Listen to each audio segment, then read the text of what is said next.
Good morning, dear colleagues. Greeting from Vilnius, from Lithuania. We have a first day of the snow in Vilnius. Glad to see you here. And the second day of the conference of the Periodical Press and Changing Society.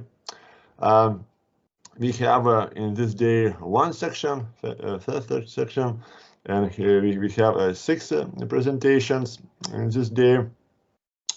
And I must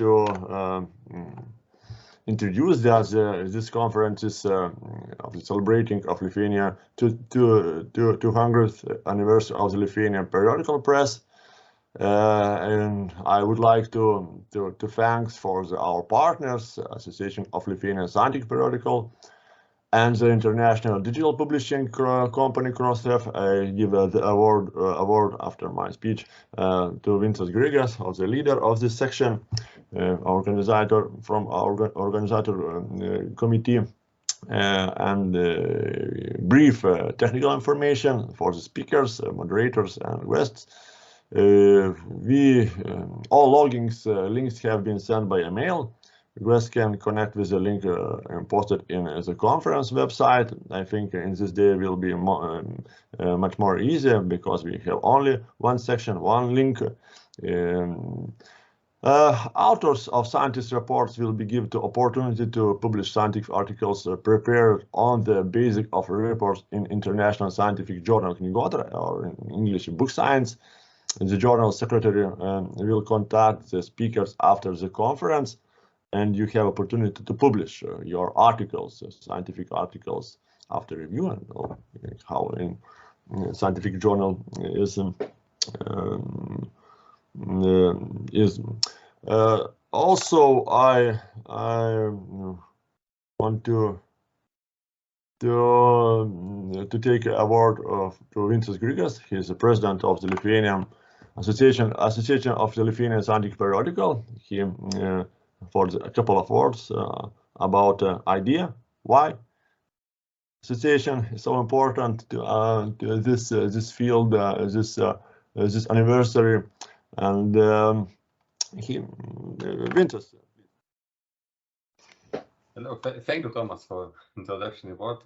So just want to stress one fact, that we have 225 journals, active journals in Lithuania. So it's quite a huge community.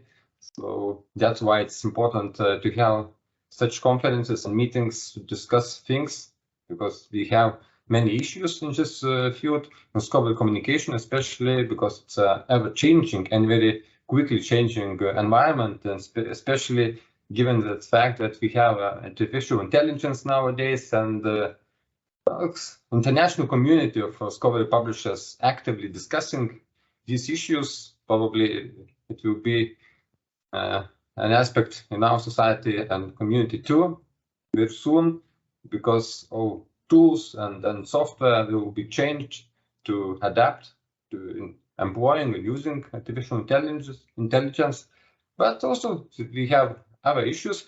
But what's more important, I would like to say that I'm very happy that we have such presentations today, which will discuss important topics for us, for Lithuanian journals community, and we'll see what we can take out of those presentations. But I hope not only theoretical insights, but also in practical insights, what we can do, and we are doing already successfully or not so successfully. Yeah, so it will be a kind of a possibility to discuss it after the presentations. And what else? I would like to give a word to this section moderator, Professor Dr. Rita Vaičekauskaitė. She's a board member of Lithuanian Association of Serials. So I'm happy that she agreed to lead that session. And please, Rita, take a one small word. If you in technical field we have a problem, Kristina Gudinavičius to help us. Slides, if it will be a problem, please to set for Kristina, and he will help. Okay, thanks. Thanks, Vince, and for moderator Rita Vaičekauskaitė, professor. Yeah, the floor is yours, Rita. Good morning. Thanks to Vincas, thanks to Thomas for this giving opportunity to play this important role for this conference. And I try to do my best with this. And of course, I kindly ask all of you to help me to do this by active participation, active listening, active involving yourself into discussions and so on. Thanks for all once more for joining this nice conference. Yesterday we had a really nice day with a lot of nice presentations, which were dealing mainly with retrospective back to history in different countries, Lithuania, Poland, Estonia, Croatia, and others.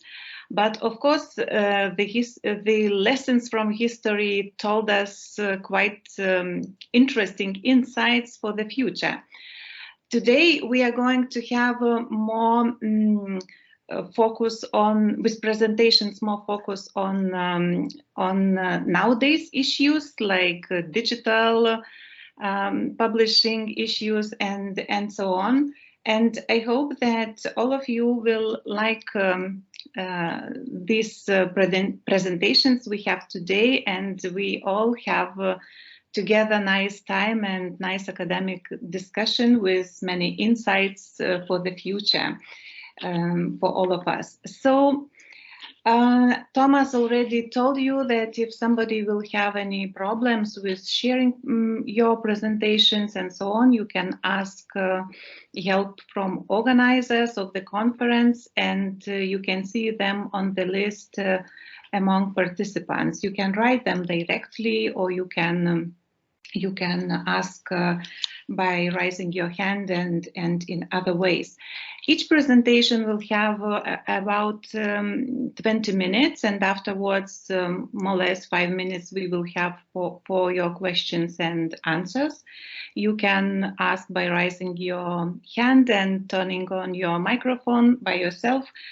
But also you can write your questions or insights on the chat, and we will follow chat and try to read them and to react to them in appropriate way. I don't have any information regarding changes in presentations. Am I right, Vincas and Thomas? They are all people who have to make presentations we have with us for today. Yes. Yes, we have all people's. We haven't anything information different from our participants. We must have all. Okay, so we can start. I just want to say a few words about association and to add what Vincas already said, the Association of Lithuanian Scientific Serials. It is really doing great job for helping periodicals, scientific periodicals in Lithuania to overcome challenges of digitalization and other new technologies. And it is really, great job what is doing Association for Lithuanian Serials. And I'm very happy to be part of this association from the early beginning of this, and I'm representing an association Klaipėda University, located here in Lithuania on the Baltic Sea coast. So I'm very happy with this conference, very nice event, and I hope that colleagues from abroad, from other countries also will get useful insights from Lithuanian experience. And from yesterday, I see that these experiences are getting more similar than different, because we are all living in the context of rapid internalization, and we have to deal more or less with similar challenges and issues. So, and today we have the first presentation by Martyn Rittman, the research Nexus mapping the complexity of research outputs. I see, Martyn, we have you with us. I will say, if you allow, a few words about you. Martyn is a product manager at Crossref. Vincas already mentioned that Crossref is among our partners for this conference. Martyn, he is interested in preprints and is working on this issue in Crossref also. He has previously worked in open access publishing and as a postdoctoral researcher. So I think Martyn has for us many interesting insights. So Martyn, stage is yours. Our attention is yours, please.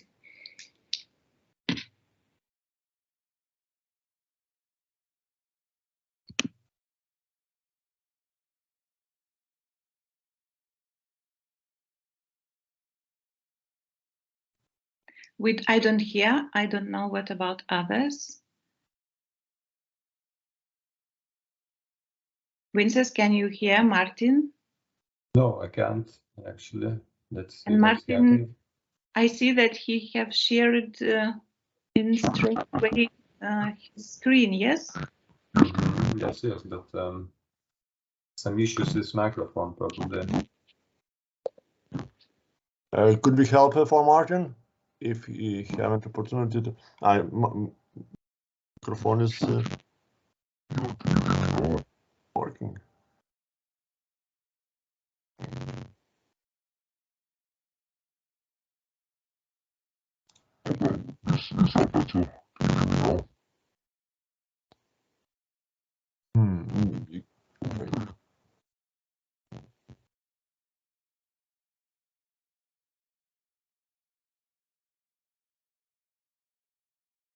Is that better? Can you hear me? Yes, yeah, we can hear you. Yes, you can. Okay, oh, wonderful. Great. Yeah. Yeah, apologies for the technical problems. Can you see my screen? Yes, we can. Yes, you can see. Okay, wonderful. Excellent. So yeah, apologies for that. Yeah, first of all, on behalf of Crossref, yeah, many congratulations to the Lithuanian periodical press on reaching 200 years. It's really a great achievement. Congratulations for that. Yeah, I will talk to you today about something we call the research nexus, which will hopefully become clear as to what that means. And it's about mapping the complexity of research outputs.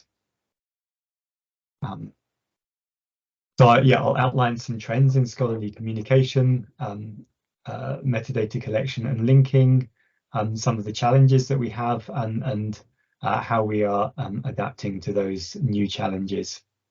Can I just check that you're following my slides as well? You can see now the slide that says our mission. Yeah, okay, perfect.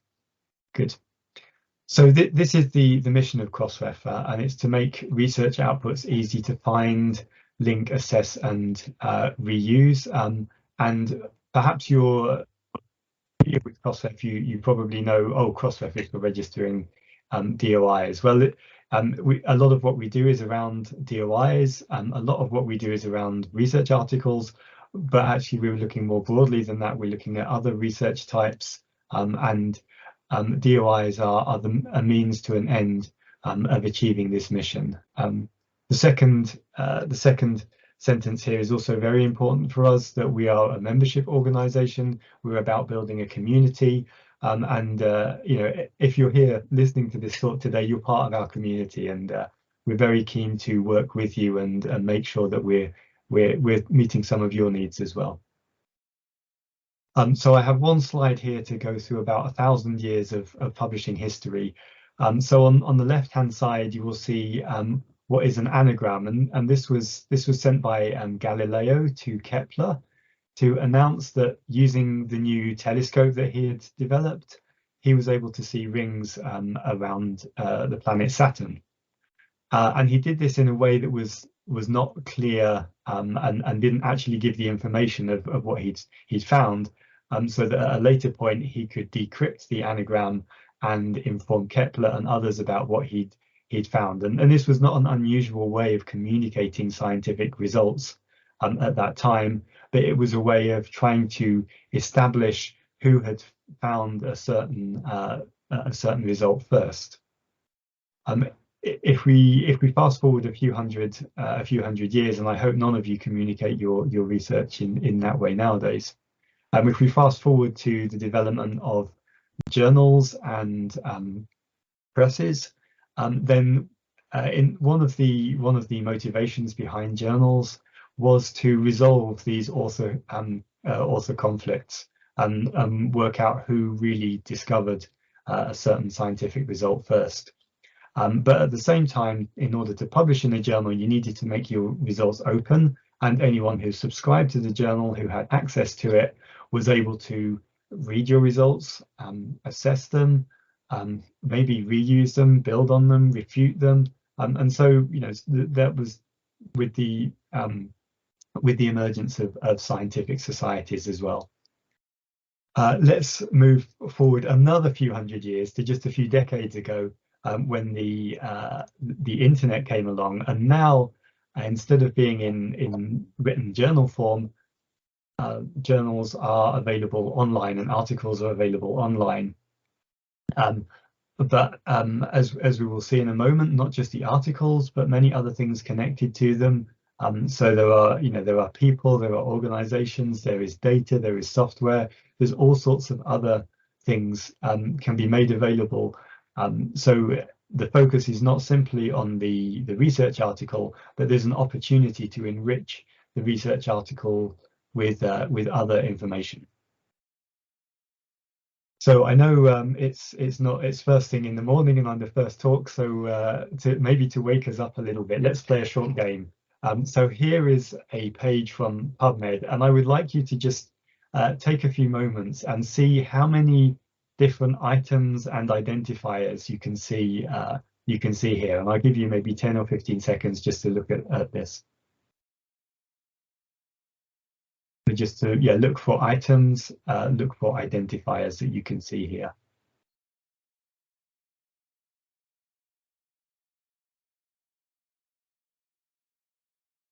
So I did this myself and I came up with 37 identifiers. If you manage to find all of those in 10 seconds, I would be astonished.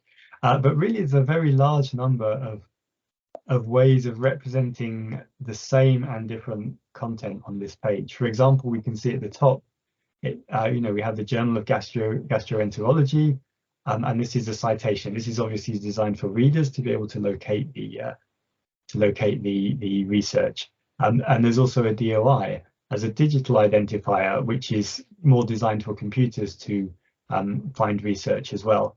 But that's not the only digital identifier. There's also a PubMed ID and a PMC ID for the same content. So that obviously all refers to the journal article. We also have full text links for the journal articles and different ways of citing it. But there's other content represented here as well. This journal has had an erratum made to it, which is a follow-up article which has its own identifiers. There are also ways to represent the authors. There's two ways to represent this author with the first and last name, and then here with the last name and just the initial. And maybe there's an ORCID or another link or an author ID for this author.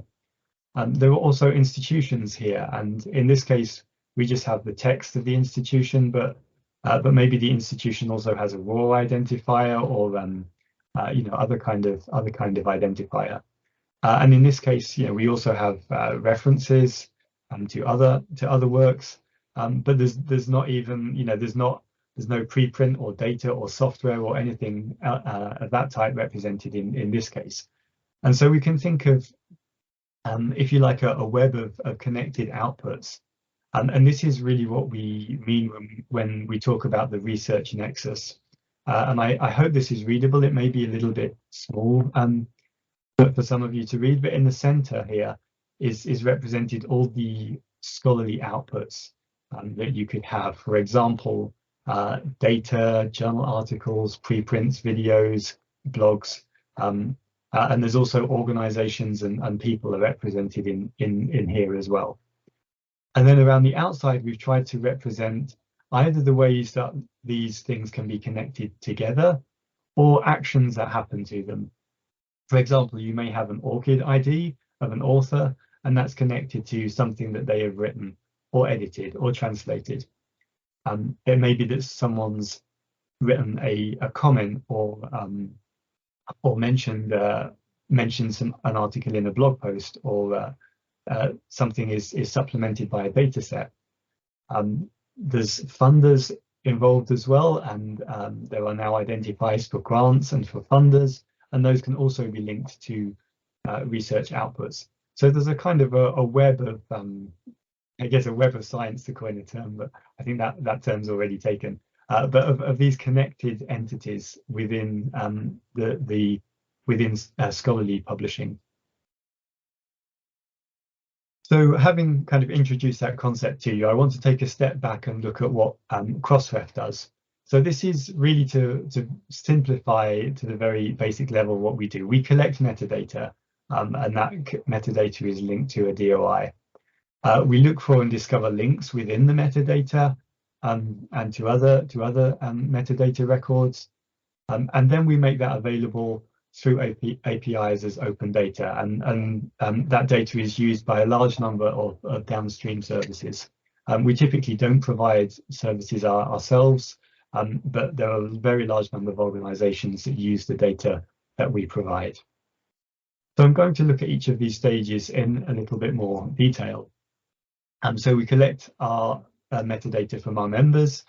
Our members are extremely important to us. I'm sure that a large number of you listening today are members of Crossref, and there are various ways that we collect that data, which I'll come on to in a moment.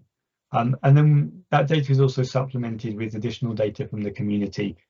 For example, ORCID records can be connected with Crossref DOIs through ORCID Auto Update. We work very closely with DataCite. So DataCite do the equivalent work of Crossref, but predominantly with data sets and with repositories. And we work to see where there are references and citations between DataCite and Crossref metadata. And we recently purchased the Retraction Watch database because there is a large amount of data about retractions that we don't have at the moment. So yeah, an important aspect is that the community needs good tools to be able to provide good metadata. You know, the quality of what we can deliver at the end to downstream services is dependent on the quality of what comes in from our members and so on. And I just want to talk about a couple of ways that we are working to make it easier for members to deposit data. So OJS plugins are one. We work very closely with PKP, who develop OJS. OJS is Open Journal Systems, which is an editorial software for managing the editorial process for journals. And there's a number of plugins related to Crossref metadata. So there's a kind of basic Crossref XML plugin which deposits metadata. In addition to that, you can deposit references and do reference linking with another plugin. There's a plugin for Cited By, which allows you to retrieve references from other references to your work from other Crossref members. There's also one for funding. This is relatively recent, but we are working very closely with a large number of funders to register grants and register funder identifiers, so that they can also be more visible within the metadata. And if you use Similarity Check, we also have a plugin for that. We also have a deposit tool where you can deposit directly from the Crossref website. And we have an existing tool, but we found that it was just not sufficiently flexible for us to be able to adapt to innovation and changes to our schema. And so we are developing a new tool which is more flexible, which means that if we make a change to our schema, or someone wants to register, for example, a new type, then we don't have to go and reprogram everything within the tool, that it will be updated automatically. We've been working very closely with funders because funders do not typically have the expertise to deposit directly with XML. They don't use OJS or other platforms. So it was really essential for them to have something that worked well for grants. And we're working very hard at the moment to make this available for research articles as well.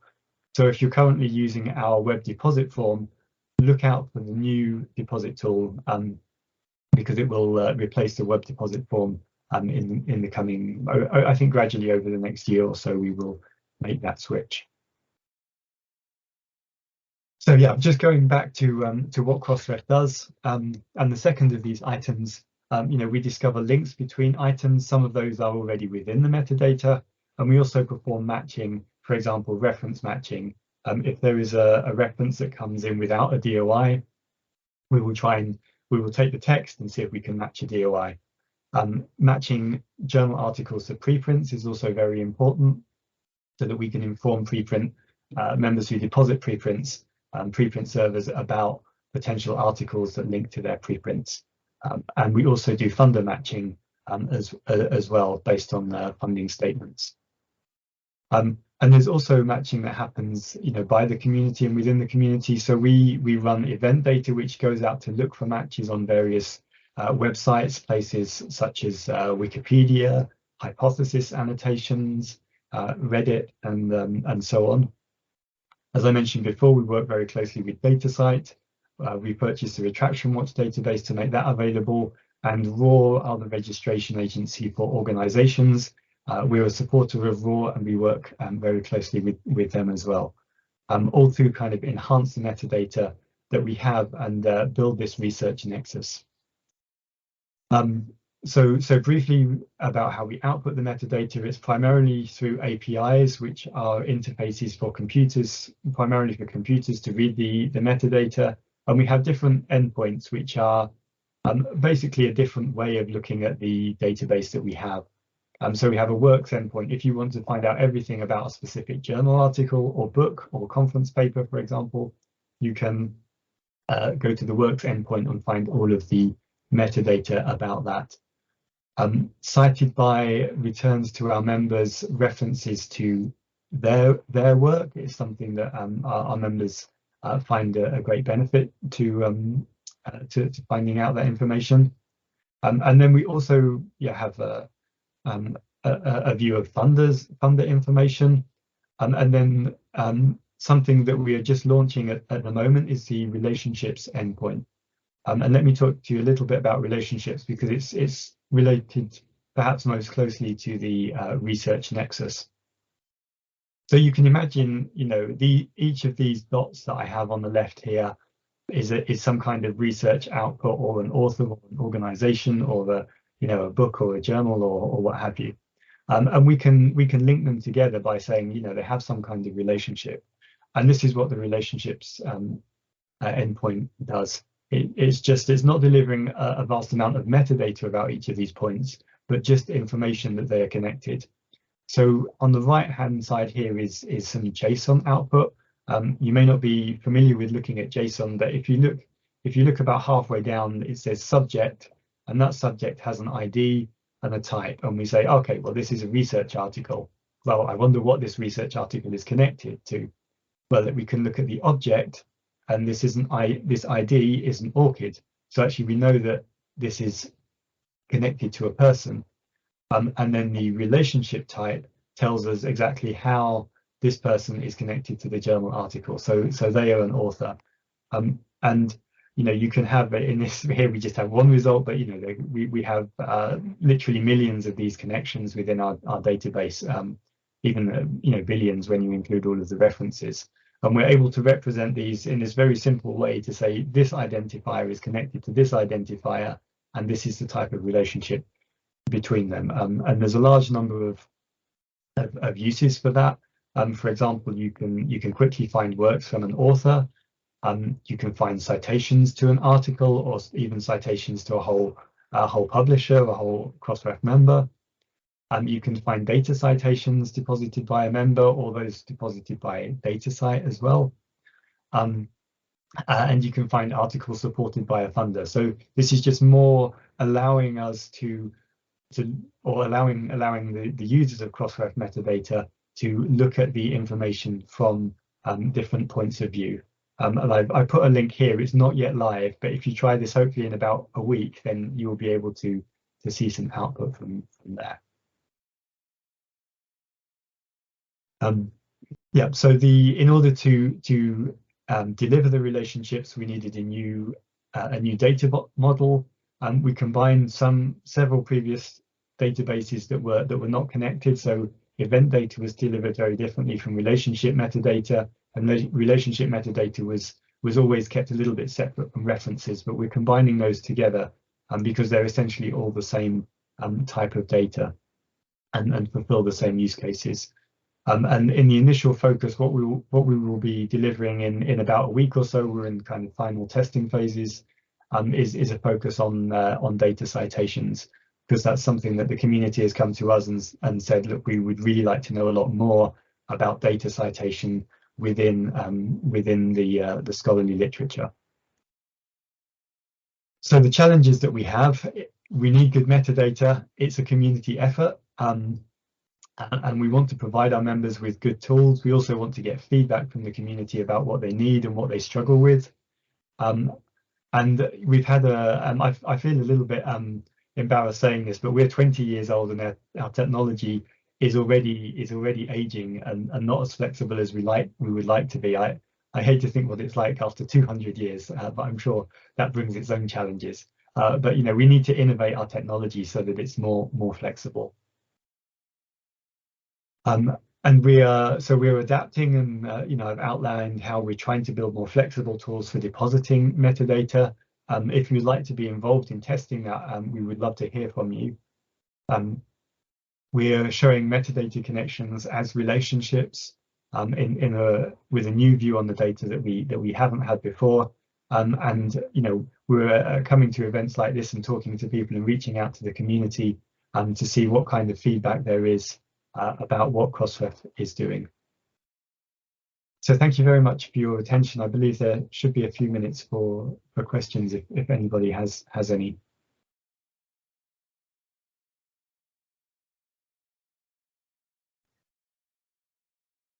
Thank you, Martyn, for a really interesting presentation. Do you hear me? Yes, I do. Yeah.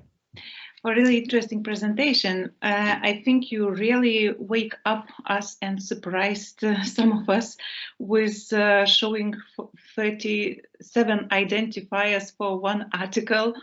It is really something a lot. I start to think how to learn my students about all identifiers in my lectures, and it is a challenge, I think, not only for students but for academic community in general. So thank you very much, and I ask audience if you have any questions for Martyn.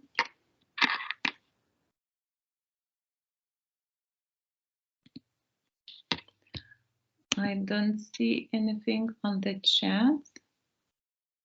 Not yet, I think. I see Vincas has his hand raised. Oh, Vincas, please, Vinci. Okay, thank you. I have two questions actually, so maybe I'd like from the first one.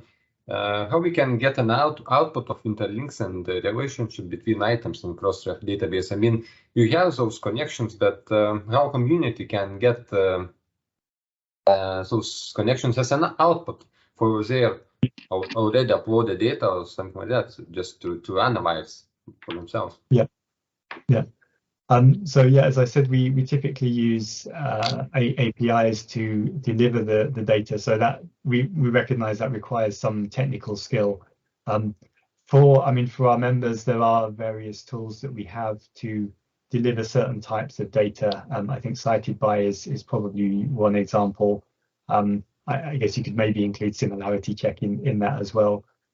We also have participation reports as well. I don't know if you're familiar with that. That's a way where we give a summary of metadata completeness for a member. So if you're a member and you would like to know how good is the metadata that I'm depositing to Crossref, you can have a look at the similarity reports and maybe sneak a look at some of the some of your similar publishers to yourself to see how they're doing as well, and maybe areas where either collectively you could improve maybe where you're falling behind or doing better than them. Okay. Thanks. Vincas, you mentioned you have 2 questions. Yeah, I have another questions about, most journals in Lithuania are bilingual, actually, mainly in English and Lithuanian languages. No, I'm speaking about metadata, especially. Yeah. So, and we have to choose which one, or English or Lithuanian, we will register metadata. So, do you have some plans to include metadata in more than 2 languages? More than one language, I mean. Mm-hmm. Yeah, I think it is something that we're very aware is a challenge, and something that we haven't necessarily incorporated, for example, into the schema beforehand. And I can't tell you exactly where the plans are at the moment, but I mentioned briefly that we needed to build a new database to support the relationships endpoint. Multilingualism and the ability, for example, to have maybe 3 or 4 abstracts in different languages if you wanted that, or titles in different languages, or the names of institutions in different languages. That's something that we're building the capacity to have, and then we need to work with a number of members around the world. I know in South America, for example, and in Indonesia, this is also a big theme. There are areas of regions that have also requested this kind of capacity, and it's something that we're aware of. We haven't tackled yet, but it's certainly something that we plan to do in the future. Okay. Thank you. Thank you. Thank you, Vincas. Thank you, Martyn. I have, Martyn, one question for you also. You mentioned those 37 identifiers. It is quite a lot, and how much time it took to grow to such extent of identifiers for one article? Yeah. I think it's worth mentioning those identifiers were not just for the article. There was also the authors and the institutions and so on. But yeah, there is I guess that there is a discussion between kind of centralization and decentralization of identifiers, and it is, if you're looking at an author, for example, it's a very different type of metadata that you need to a research article, and so it's necessary to have a different kind of identifier.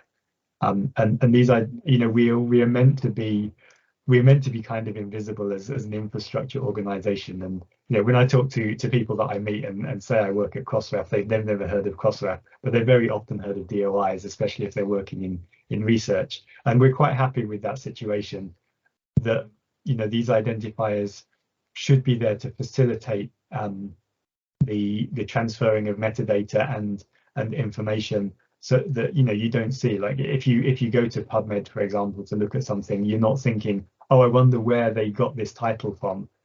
Maybe they got it from the publisher directly, maybe it came through Crossref, maybe it came through another route, but there was some kind of data transfer there. And so these identifiers are really to assist and support data transfer. But yeah, with the proliferation of different kinds of outputs, there's also a proliferation of identifiers, and it's something that we have to try and get the balance between simplifying and delivering something, that's easy to digest, and encapsulating the complexity which is there. Thank you, dear Martyn. I hope that we could have you the whole day, and we could still have you on the overall discussion at the end of the day. Yeah, I'll be around later for sure. Later, some questions for you. So thank you once more, and I have to introduce next our presentation by Vincas Grigas. It is about an exploratory study into maturity of scholarly journals publishing technologies in Lithuania. If you allow me, Vincas, I want to introduce you a little bit for international audience. In Lithuania, we know you very well and we love you very much, but international audience, maybe somebody do not know so much. So Vincas is Associate Professor at Faculty of Communication, Vilnius University. He is the Head of Scholarly Journals at Vilnius University Press. Currently, Vincas serves as an expert for Swiss University Open Science. He is also a member of Lithuanian Library Council at the Ministry of the Culture of the Republic of Lithuania. Additionally, Vincas holds the position of president of the Association of Lithuanian Scientific Serials, already was mentioned. He is editor-in-chief of the scholarly journal Relevant Tomorrow and the member of the editorial board of the scholarly journal Information and Media. And as a head of scholarly journals at Vilnius University Press, he is responsible for more than 40 Diamond Open Access journals. So, Vincas, stage is yours. Our attention is yours. Thank you for such a long introduction. Yeah, so, okay, so what I wanted to speak with you today and to discuss, it's about findings we have about scholarly journals publishing software adoption in Lithuania.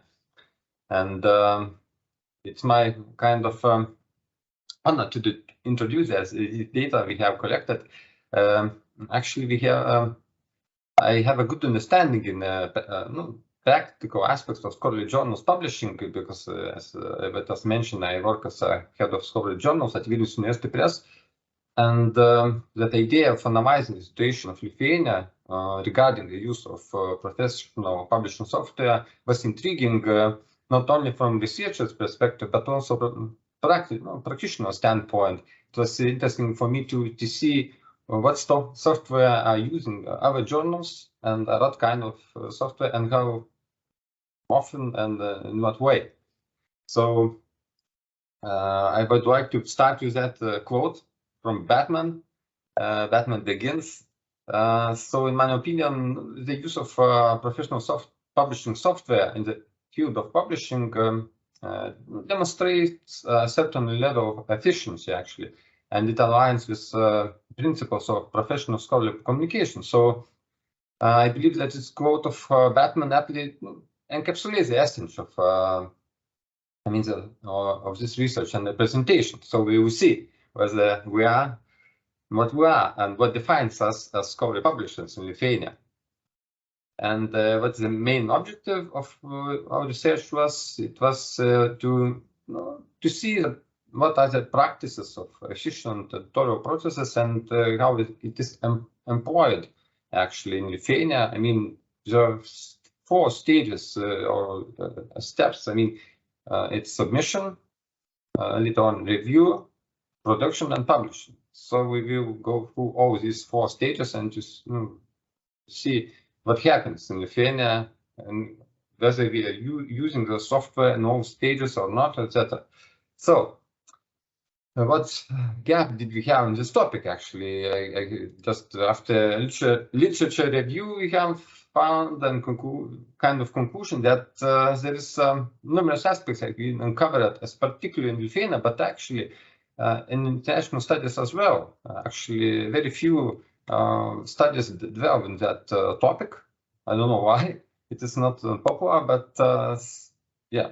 So maybe it's a kind of more useful in our research, and we add some knowledge into an international community too, not only for Lithuania. And while existing studies focus on international context, which few studies, our literature is sparse, and especially when it comes to open source software utilization and the dominant software brands, not only Lithuania market but also internationally, because usually we employ some kind of software brands, so we will see what kind of brands do we employ actually. And the method was quite a simple one, but not so easily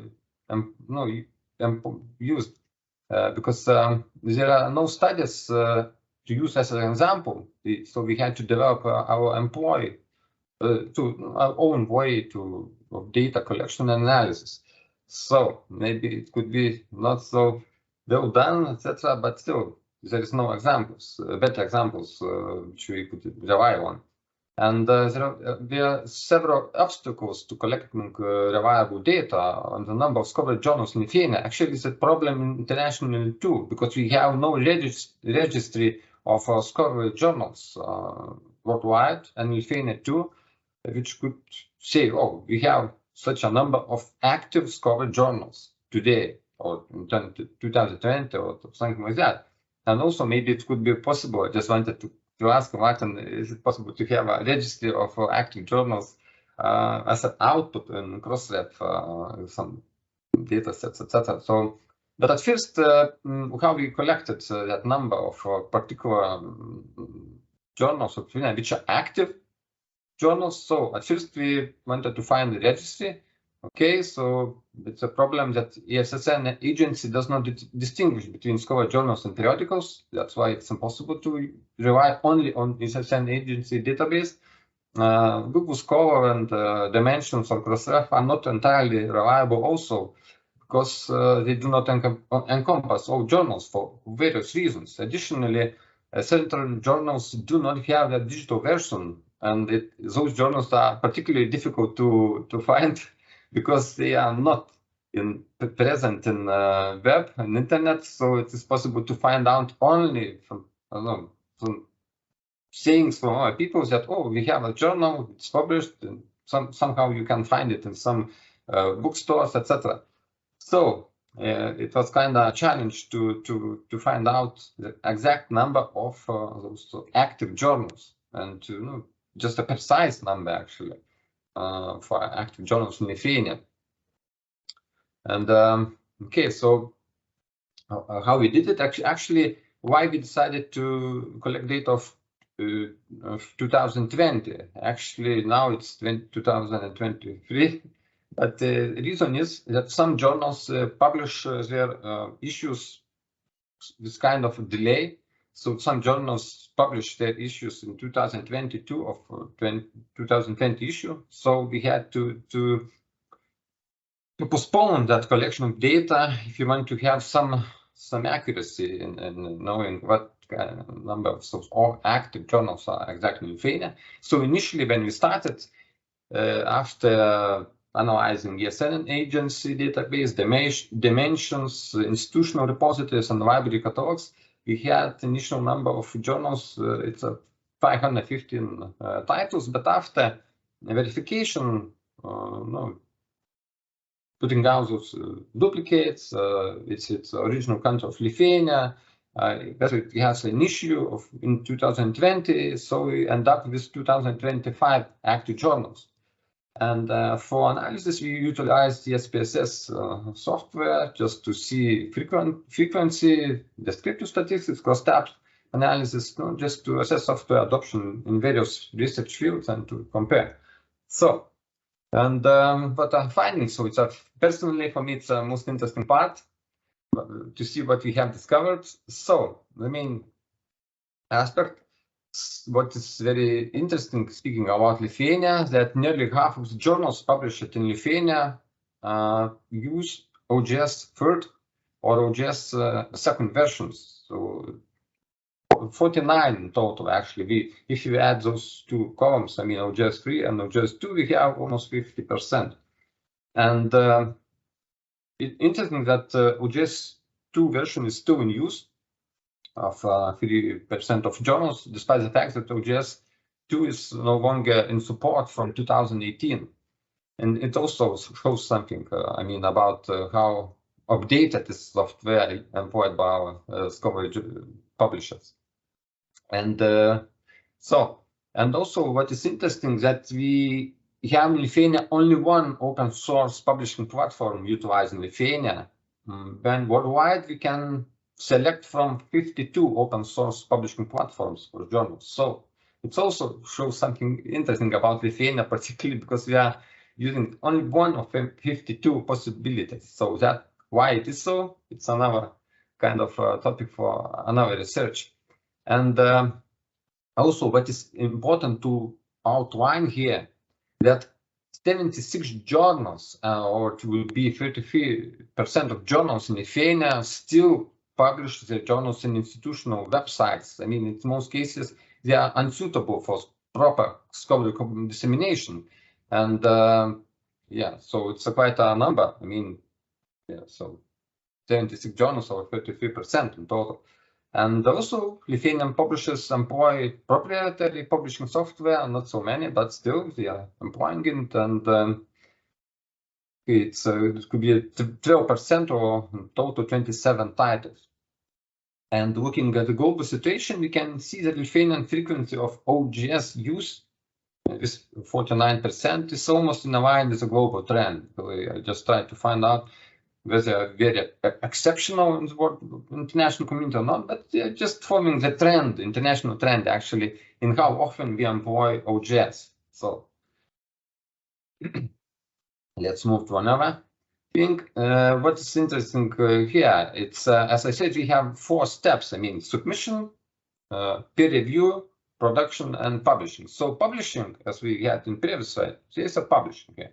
So most journals, if they employ OGS, they use it for publishing. But in later steps, I mean, for other steps, for submission, for peer review, production, that number of use of professional software drops down. And we can see here for obtaining manuscript, OGS goes down to 32%.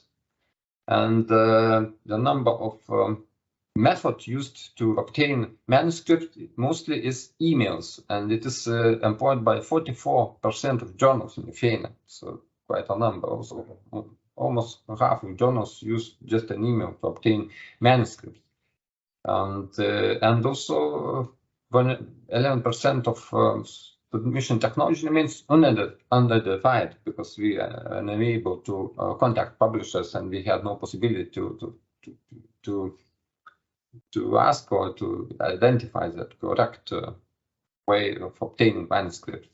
And proprietary software is used by 30 journals or 13% of journals, so it goes up a bit. So proprietary software is used more often than for peer review, or for obtaining manuscripts than just for publishing. So also interesting aspect, it means that those who publish, for instance, using OGS, they sometimes go to our software to obtain manuscripts and to manage peer review. Okay, what's else? It's a production management step. So OGS provides also possibility to manage that production.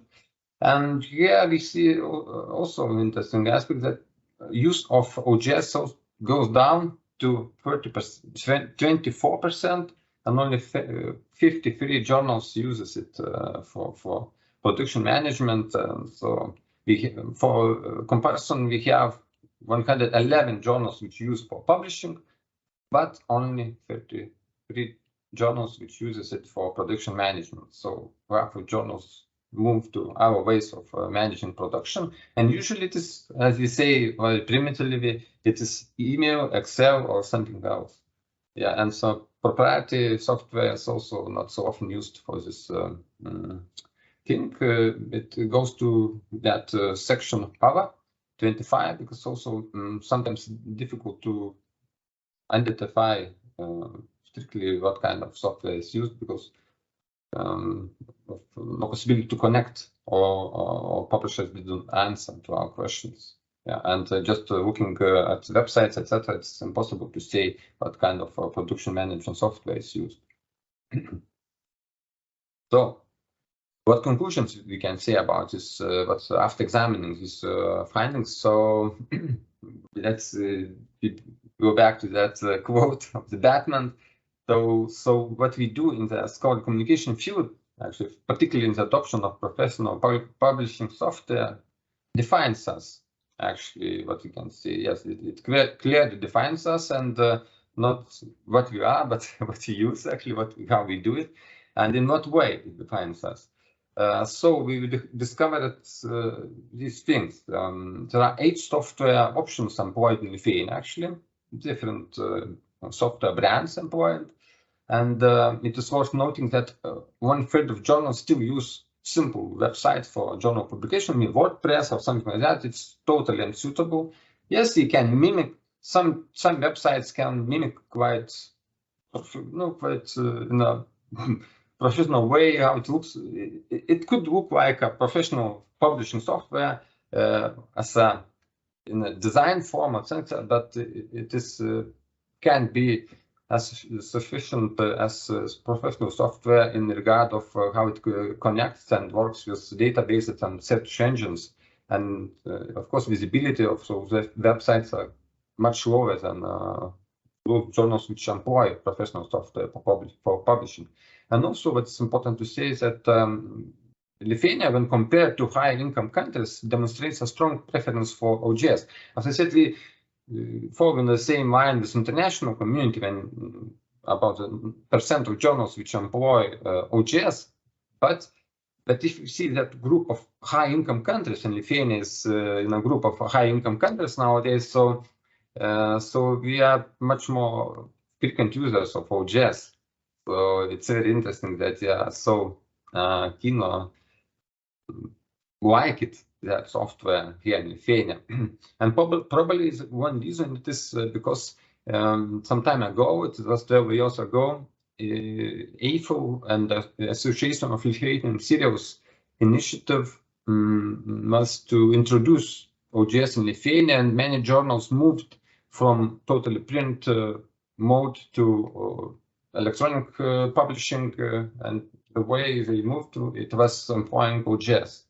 And probably it is inertia or something like that OGS is quite popular here still. And yeah, in Vilnius University Press also employs OGS, and it's a very reliable and useful software, having in mind that it's open source, and I mean it's free of charge for publishers. Yeah. Maybe it's also one of the reasons why it's so popular, because it's free of charge and not so difficult to maintain. And employment stages, what is surprising here, that 66% use of professional software for publication, but for all stages, I mean, for submission, review, and production management, only 24% of journals do so. So half of the journals use other tools for production management. And it is interesting to note that the use of OGS declined in the peer review stage due to the adoption of proprietary software. So probably OGS peer review management is not so well developed as other sources, as for instance Scholarly One, which is employed in Lithuania, or other peer review management systems available for publishing in Lithuania. And what recommendations could be made? There's a need to strengthen the technical foundation of journal publishing in Lithuania. Actually, 33% of journals still publishing just on a website. It's too much, I think, nowadays, having in mind how it is important for journals if they want to be visible internationally and in the net. Actually, internet, it is important to use proper technological base, or you will have to do out of, how to say, manual work to make your journal be more visible online, and your data indexed in databases. So, and those who already use OGS for publication should consider extending its use to peer review submissions and production management as well. And it's very interesting that they employ OGS just for publishing and skip those important steps as getting submissions using the software and managing review and production. Yeah. So what are the reasons for this? It's still unclear. I need to do another research on this aspect. And of course, our study has some limitations. Firstly, it consists solely of quantitative data. So qualitative data would create a deeper understanding on these quantitative findings. It remains unclear what the actual reasons are for the popularity of OGS in Lithuania. I just presuppose it is because EIFL and the Association of Serials introduced it in Lithuania some day ago, did some education, etc., help to, maybe it is so, but we have to find out. And then additionally, it is unclear why OGS is so seldom used as for manuscript delivery, peer review, and production management. But not only, OGS, but other software. And proprietary software is sometimes used only for publication, but not for all other related steps which are common in scholarly publishing. And what's not more journalists like to say that we are doing this project for publishing of Lithuanian scientific periodicals from the point of view of scientific communication, and we are researching and analyzing journals of Lithuania from the first one scholarly journal in beginning of 20th century to 2020. And methodology tuned and data collected as a team effort by Arūnas Gudinavičius, Tomas Petreikis, Andrius Šuminas, and Agnes Zumbrickaitė and Dalia Gedminė. So, and that's it, what I wanted to say. If you are interested in further discussing this research or wish to explore new ideas for development, please feel free to contact me via email, LinkedIn, or research. Yeah, so thank you. Thank you, Vincas, for really interesting presentation. So there are some points maybe which we will discuss in overall discussion later on. To my point of view, very important points, and I hope that quite enough Lithuanian journals representatives are listening to your presentation today, and try to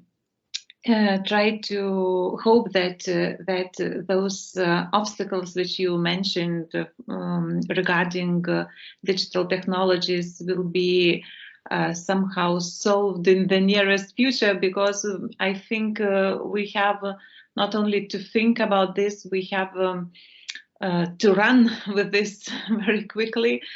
And especially when you listen to Martyn, you understand, and now we listen to Vincas, when we can feel very, big gap between what it should be and what it is right now. And we really need Batman, Vincas, for some of our journals. But maybe our colleagues from Auditorium do have some questions for Vincas right now.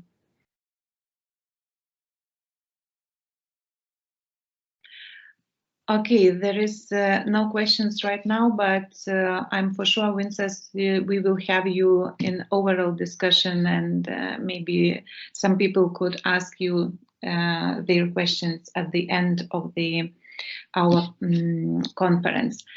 So we have next our presentation about scholarly journal publishers in small language country, the case of Lithuania. The presentation is authored by Vincas Grigas together with his colleague Arūnas Gudinavičius. And already Thomas informed me that it will be a video recorded presentation, a little bit different from what we had before. But I already introduced Vincas, but I want to introduce Arūnas Gudinavičius for our international audience, maybe those who don't know as good as we here in Lithuania. Arūnas Gudinavičius is a professor at the Faculty of Communication of Vilnius University and the director of Vilnius University Press, with more than 20 years experience in publishing and its research. One of the new Lithuanian scholars researching digital publishing, digital books, and digital readings. So, Thomas, can we have presentation?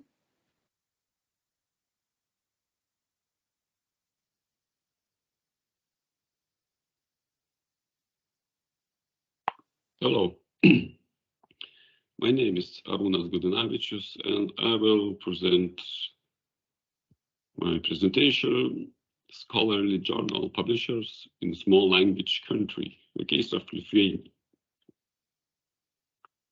Scholarly publishers in small language countries faces unique challenges, such as limited funding and resources, lack of visibility and recognition, and the dominance of commercial international publishers in the global academic publishing market. Study of scholarly journal publishing in the Nordic countries revealed that in most Nordic countries, commercial publishers predominate. However, Finland is an exception with a majority of society publishers. Society publishers are in majority in Croatia, Korea, New Zealand, and Australian journals mostly belong to non-profit organizations or educational institutions, and about every 4 of journals has been outsourced to international commercial publishers. International publishers dominate in India's scholarly publishing market. Also, local journal publishers show growth in the past decades. Study of more than 25,000 journals published on the open source platform Open Journal System found that they were published in 60 languages, and Lithuanian languages primary was employed in 25 journals, or less than 1% of all journals used in the research sample. Understandably, English language as primary was used in every second journal, as most of scientists want to reach global scholarly communities by writing in English. Therefore, understanding the role of publishers in promoting scholarly research in small language countries is crucial in order to address these challenges. The publication of scholarly journals in Lithuania began in 1907, when the Lithuanian Science Society founded the first scholarly journal, Lietuvių tauta, Lithuanian Nation, dedicated to the research of Lithuanian past and present. Until the beginning of the Second World War in 1939, 20 scientific journals in total were published in Lithuania for a shorter or longer period of time. After the war, when Lithuania was occupied by the Soviet Union, in the period of 1939 and 1964, about 60 scholarly journals were published with the permits, restrictions, and subject impositions of Soviet authorities. And in the period of 1964 and 1989, about 100 scholarly journals. After Lithuania regained its independence in 1990, and after getting rid of all restrictions on publishing imposed by the Soviet government, the number of scholarly journals increased more than twice by 2020. During this period, Lithuanian science publishers began to look for ways to integrate the production of a country's scientists into the global science dissemination market. Continuing the activities of these researchers, we aim to evaluate the publication of scholarly journals in 2020 in Lithuania, an instance of a country of a small language, by analyzing the owners and publishers of scholarly journals. In the study, we purposely focus on only scholarly journal publishers, trying not to expand into other important aspects of scholarly journal publishing, as this would require additional research and resources. The following research questions are raised. How much production is published by publishers of Lithuanian scholarly journals, and how is the output distributed among scientific fields? What types of organization own scholarly journals, and what publishers publish them? What publication fees do publishers of Lithuanian scholarly journals charge?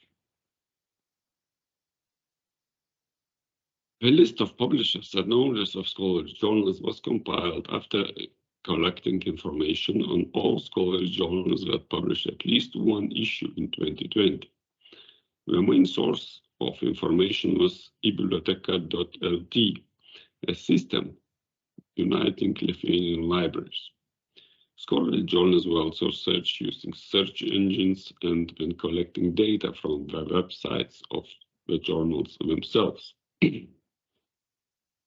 Journal publication format, print, electronic, or both, did not affect the selection of journals. When reviewing and identifying journals, priority was given to the electronic or the journal available online.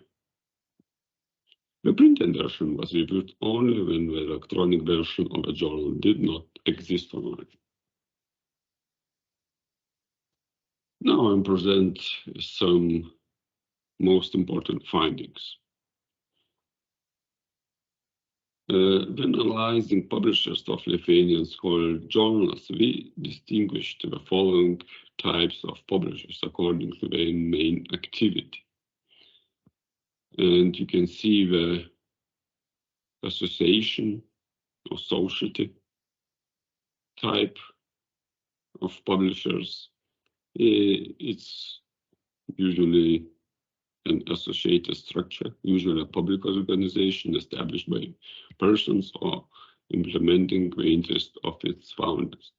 So this association associated type publishers published most scholarly journals, 19.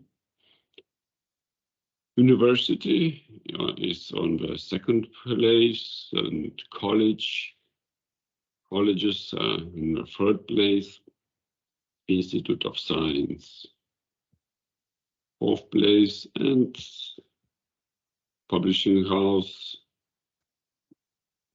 It's an organization which main activity is publishing books and or journals, and academy. It's Lithuanian Science Academy, special organization type, and others, 10 journals published.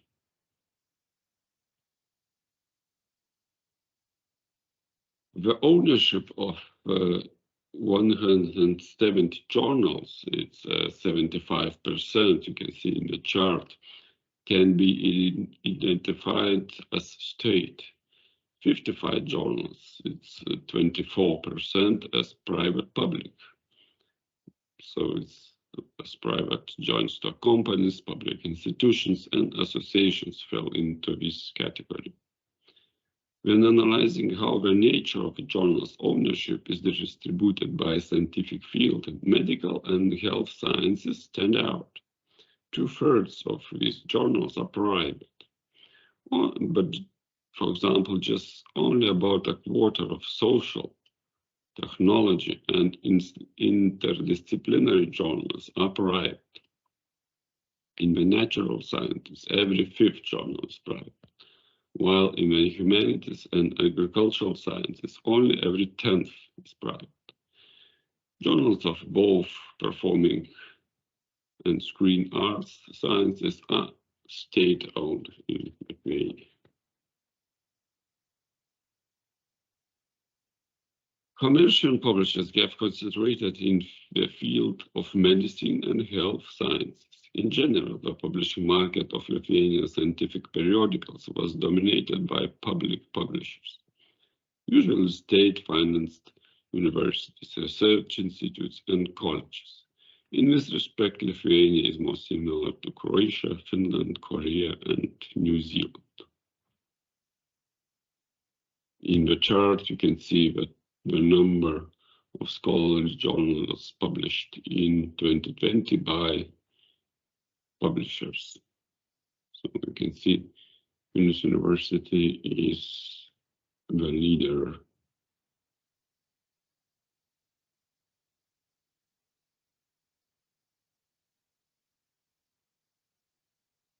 In 2020, all 73 active publishers of Lithuanian scholarly journals published just over 7,000 of peer-reviewed articles.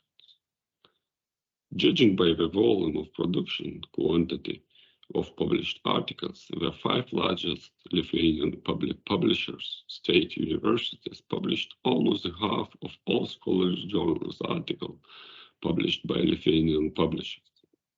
The leader is Vilnius University. This published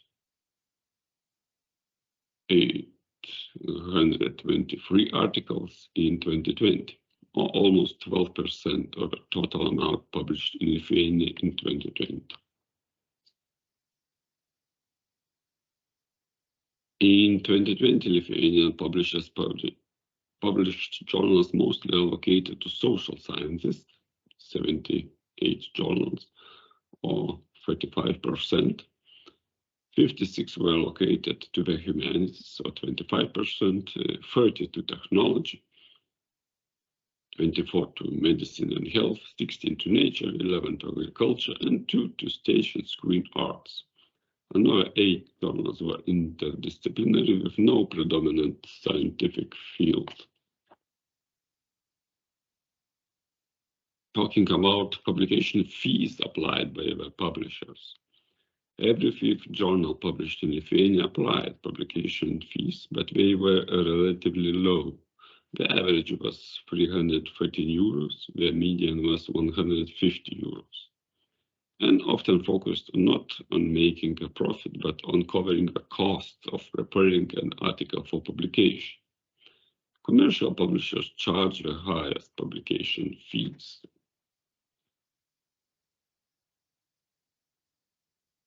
I'm coming to conclusions. It can be summarized that after regaining independence since 1990, the publication of Lithuanian scholarly journals was grown significantly.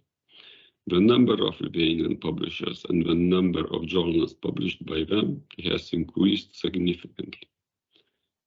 In 2020, 225 scientific journals were published in Lithuania, which were published by 73 different publishers. This is 3.5 times more than in 1989, when 64 journals were published. Number of journal publishers increased even more, almost 6 times. In 1989, only 13 state publishers existed. The absolute majority of Lithuanian academic publishers also are the owners or co-owners when the journal is published by several organizations of the journals they publish. In this aspect, the situation has fundamentally changed since 1989, when almost every second journal was not published by the owner, editor, of the journal itself, but with the help of another organization, usually the Lithuanian state publisher, the scientific literature mokslas, science, which was operating at that time in the Soviet Union era. Lithuanian publishers tried to make over and reorganize a number of journals from Soviet era, while adapting to the dynamically changing scientific periodical publishing world, and moving from simple product sales models of 20th century to the new digital ecosystems of the 21st century, where the essential information of publication is done electronically. The emerging diversity of publishers, public, commercial, the relatively moderate publication fees, and the growth in the amount of production articles show that Lithuanian publishers are prepared for further challenges.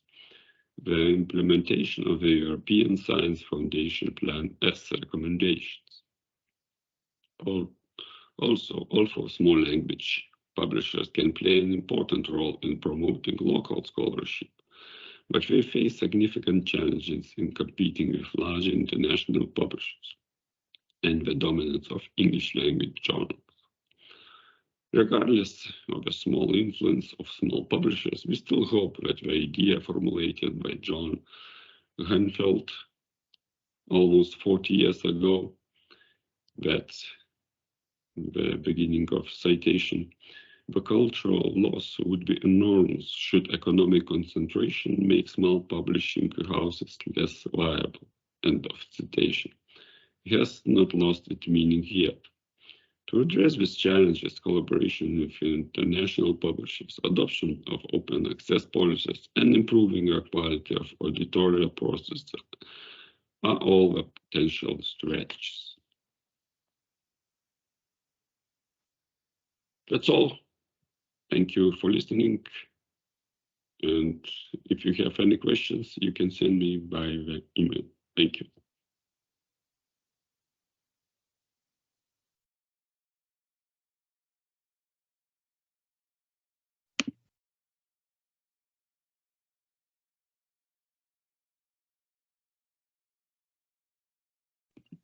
Thanks for Professor Arūnas Gudinavičius, even though we have not him today with us. As he said, you can write your questions by email, but also I think you can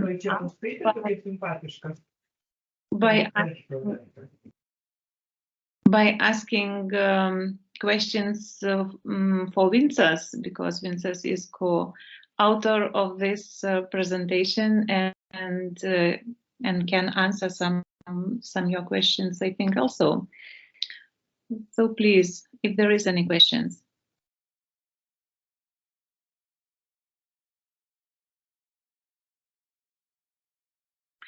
Vincas, maybe I would like to ask, maybe for international audience, it might be interesting to hear. I noticed one interesting fact that in 2020 we have, in Lithuania, we have 225 scientific journals and 73 publishers. It is huge diversity. Why do you think we have such situation? Is it good or is it bad for the future? It's bad for getting proper technologies introduced in scholarly publishing, but it's good for, because we have a diversity of journals, and then different communities employ different strategies for publishing journals and creating that content. So I think that diversity is a good thing. And also it's I just see a positive sign that we have a diversity of publishers too. There is not only university publishers, there are private publishers too, associations and private, other structures also publish journals. So it means we have quite a diverse community which can provide such a more interesting journals for us to publish in Lithuania and to submit our articles. And yeah, because but remember that discussion in the European Association of Publishers, that you are seeing that it's a need to strengthen those small publishers, which usually are open access, or some of them are diamond open access, and it helps to to keep those journals inside academic community, because if we have a big international publishers such as Viras, etc., it means those journals are outside kind of scholarly community, and we have a small impact on how those journals are run, etc., because it's a policy of a big publisher, which usually is a private publisher. So having small publishers, having the journals run exceptionally by academia, we have a possibility to how to say, to maintain in such a way the journals we would like to have those journals, not forced by some private publisher and their owners, but by ourselves, by our community. Thanks, Vincas. And I see we have one more question by Marion Roots from Germany. Please, Marion. Yes, good morning. As you said, I'm from Germany, so your topic is for me something familiar, because we have also to find a way to keep up our German-speaking, Germanophone scientific journals in a time when globalization wants scholars to publish more in English and more abroad in American, British journals.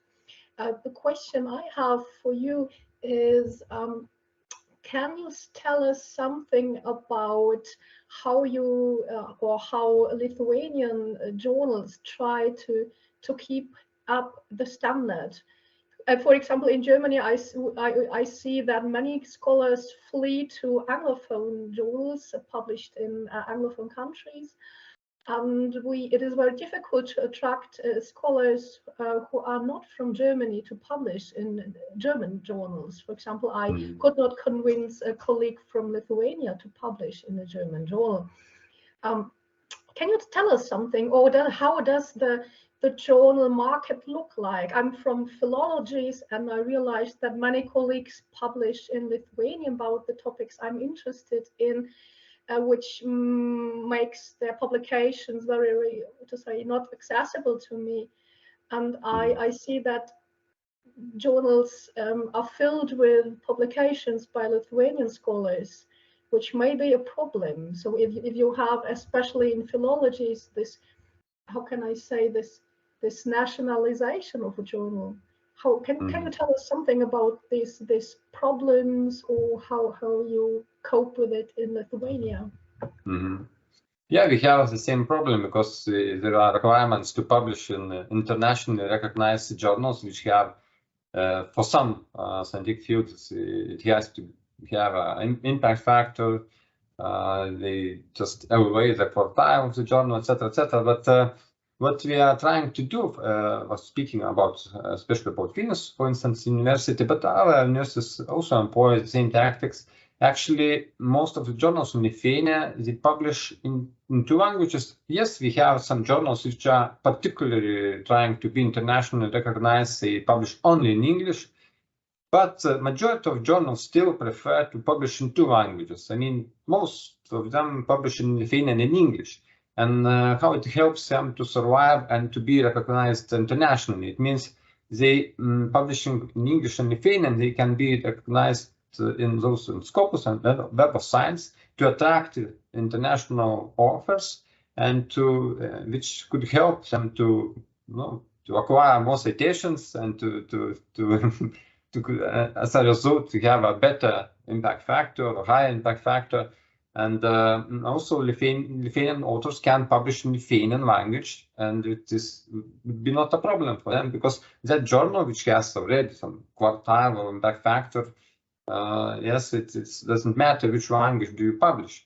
And also what we noticed, there is some predisposition that you have to have your journal only in English if you want to be recognized by international those indexing databases. But especially in regard of humanities, there is no such need. I have just my practical experience with Scopus, that they actually, if it is a humanities field journal, they usually doesn't care about language. I mean, yes, they just ask to provide metadata, of course, in English. They ask why you are publishing in Lithuanian, etc. But if you prove it that you have some strong reasons why you publish also in Lithuanian, so it's not a problem, and to get the journal indexed in Scopus.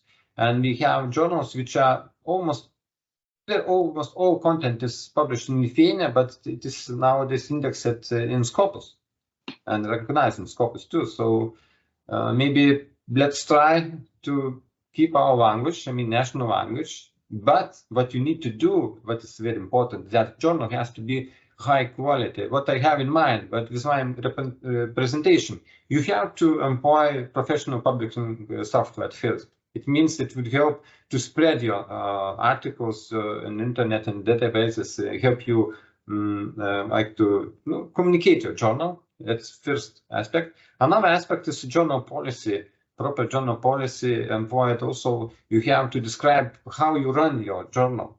Yes, that's also important aspect. Third aspect, your journal has to be, how to say, properly made, run. It means that your review has to be not just in Excel and email, etc., etc. That everybody knows. If you employ professional software, for instance, for review management, it shows some high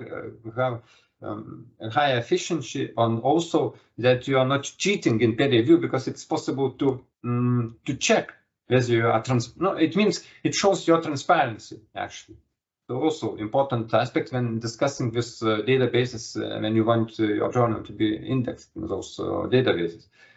Yeah, so not only language of the papers is important, but also other aspects. I mean, technological base, the policy, how your practice as a scholarly journal, how you publish a journal, and of course, it's content, high quality content. I mean, that your articles has to be high quality, and usually those databases has experts. They can hire experts in national language to check whether your content is high quality, despite the fact that it's only in Lithuanian or in German. Thank you. Yeah, Vincas answered, Marian, your question. So thank you. Okay. Vincas, sorry, you wanted to add something? Yeah, I just wanted to ask Marian, what is your experience with maintaining a journal in a national language in German? Because in our point of view, German is a big language, you know, because Lithuanian, Latvian, Estonian, small languages, you know, it's 2.5 million people and that's it. But German, it's quite a huge language, I mean, big language, and also we have a strong national scientific community. You can, like to say, stand alone, you know. But it's also impossible for German to stay only German. You know what I can say, I'm in philologies, I'm in Slavic studies, so the field is small there, I have to say. What I see that in certain disciplines, for example, the scientific ones, medical and so on, publishing in English is obligatory, I would say. And for example, if you apply for a job and you have many German language articles, that will be not positive for you. So you need English journals and foreign journals, I would say. In philologies, we are a little more conservative, especially literary studies more than linguistics. But I myself, I feel a little the urge to publish less in German and less in Germany. What I have seen about running a journal, I have seen it with my former boss, who was co-editor of one of the big German Slavic studies journals, and he really struggled for getting people from abroad publish in his journal or in their journal, and he did this mainly by forcing colleagues. So forcing in a very polite way. So he invited somebody for guest lectures and asked them to write an article. And I just realized that is really a big problem, just to get not only German scholars publish something in your journal, and that this causes very big problems. For example, you have a Korean scholar publishing writing in Russian, and that means very much style editing. Or yes, so this language editing was very difficult, and to find somebody, and not only people who can correct Russian, but even more difficult is to find somebody with native English to get this on a really professional level. And I just realized this problem, that it is really difficult to make a journal international. Okay, it is perhaps easier if you have a journal of German studies, because everybody wants to publish here. But yeah, I just wonder what, for example, if you just I don't like this globalization, so I publish things in Polish journals and Belarusian journals. I think in some time I will publish something with Lithuanian colleagues. But I think that will damage my publication list in some way or other. If I apply for funding, they will just see that there are no American publications in my list, but something I published on marginal topics in a marginal journal in somewhere in a little country. So I just realized this problem, and I am waiting for the moment when the scholarly community, the global community, will stop this process of Americanization. I have to say, yeah. Okay.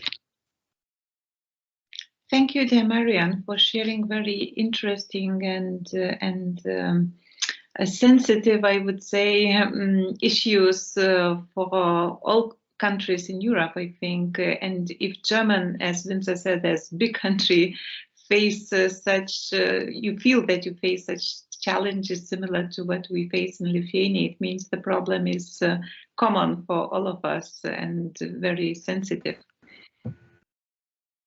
And if I have to add, what drives me sometimes crazy is our colleagues from Poland who have this pressure to publish in English in the biggest journals. That means not in Polish journals and not in German journals.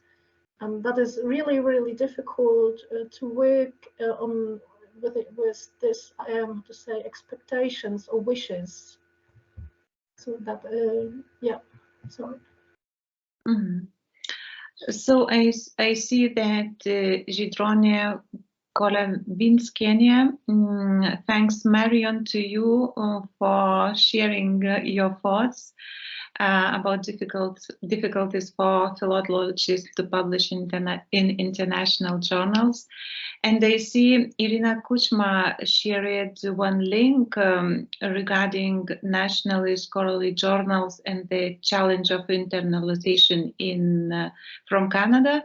I kindly ask Thomas if others participants see this link, if they can access this link, or only me who see this Iryna's message. We can see. Everything is okay. Thank you. Yes, we see. Thank you. Okay, so thank you, Iryna, for sharing links. Thanks, Iryna, for nice words, and thanks, Vincas, for short discussion. And it is time for us to have a break up till 11 o'clock in Lithuanian time. And we will be back in less than half hour. So thanks for all and see you later.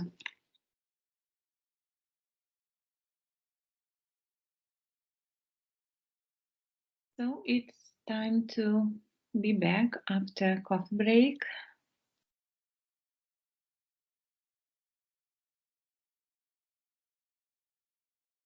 Oh, Vincas, you have one extra listener. Can you introduce us for us? Cat, Rugi, but she decided somehow to participate. I don't know why, but it's impossible to say to her sit quietly. You know, cats have their own way of living an opinion. It means attractive topic. Yes.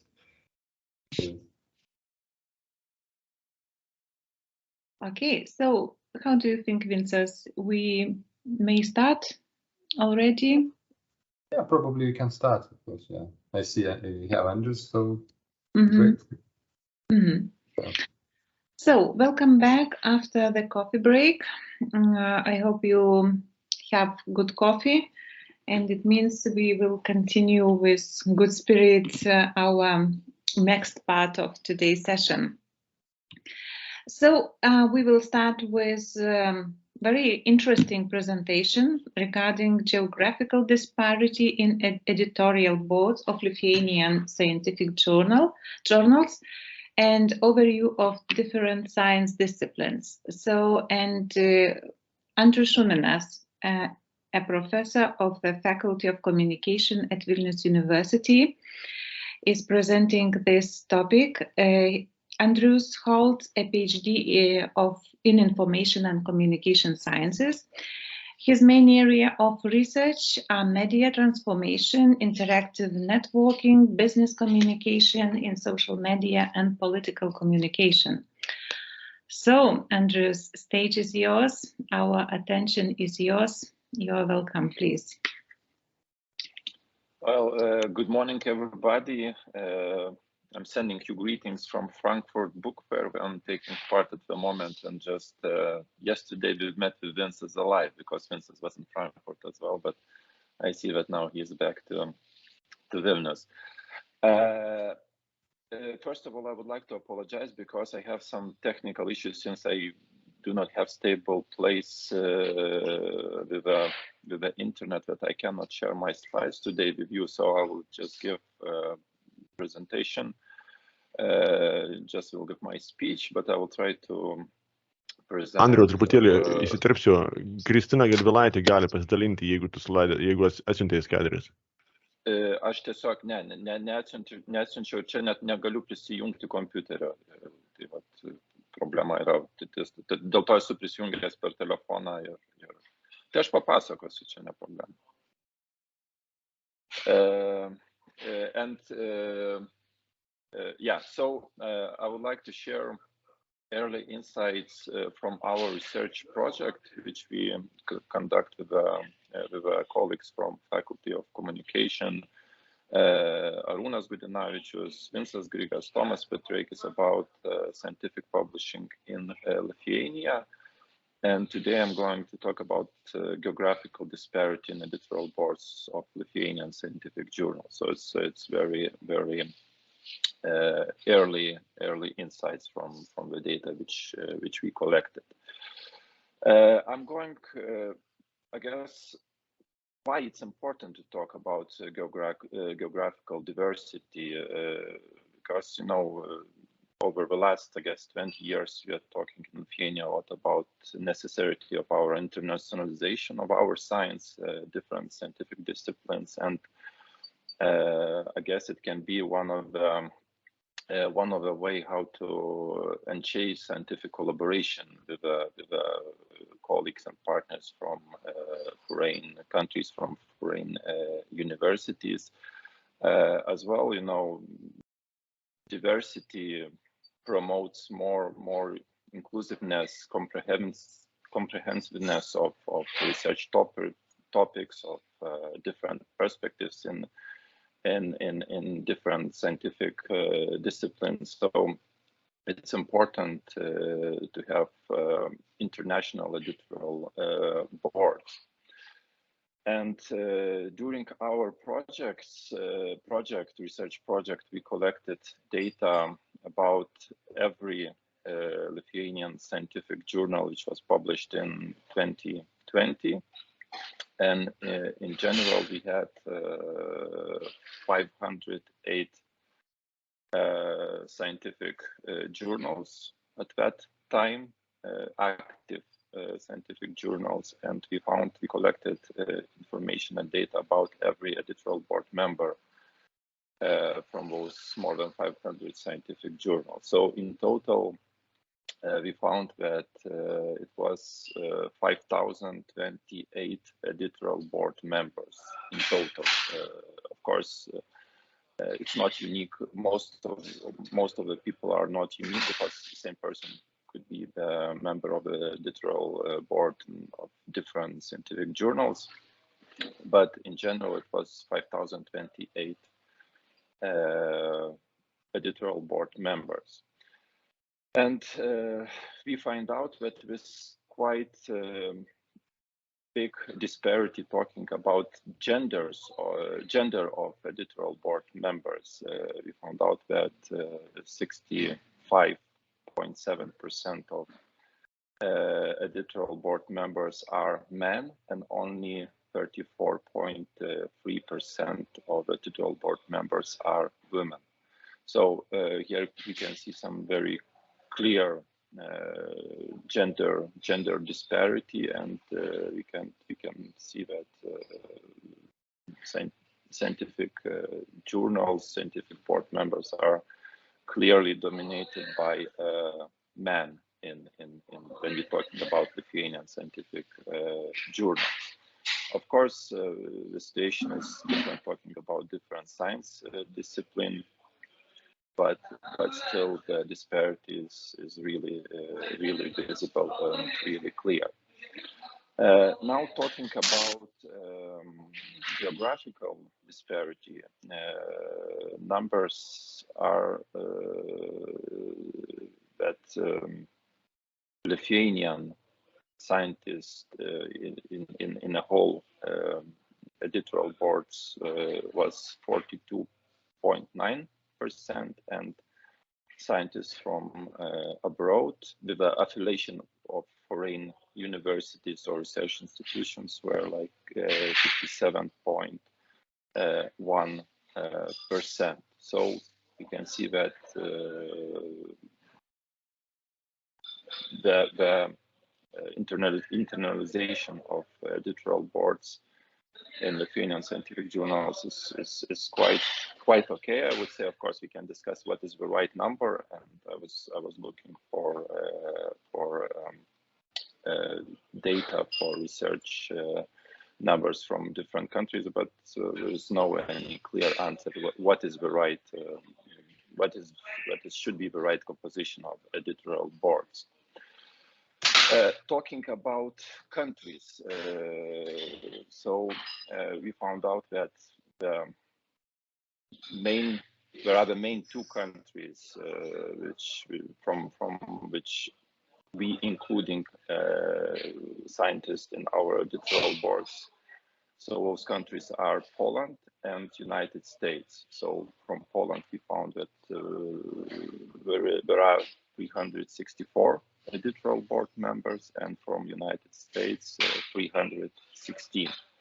After we have Latvia, 237, Italy, 222, Germany, 150, Estonia, 130, United Kingdom, 111, China, 88, Czech Republic, 83, Turkey, 78, Ukraine, 77, Spain, 67, Sweden, 62, France, 54, and Finland, 53. So here is the top 15 countries, and from those countries we have more than 50 science in Lithuanian editorial, in Lithuanian scientific journals editorial boards.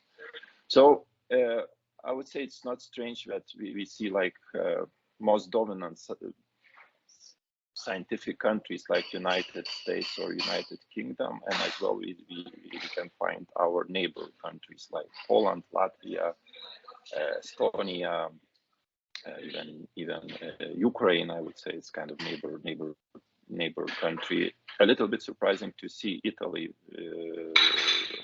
the 224 members in our editorial boards, and it's really interesting question why we have so many Italians in our editorial board. So it's I guess question for discussion.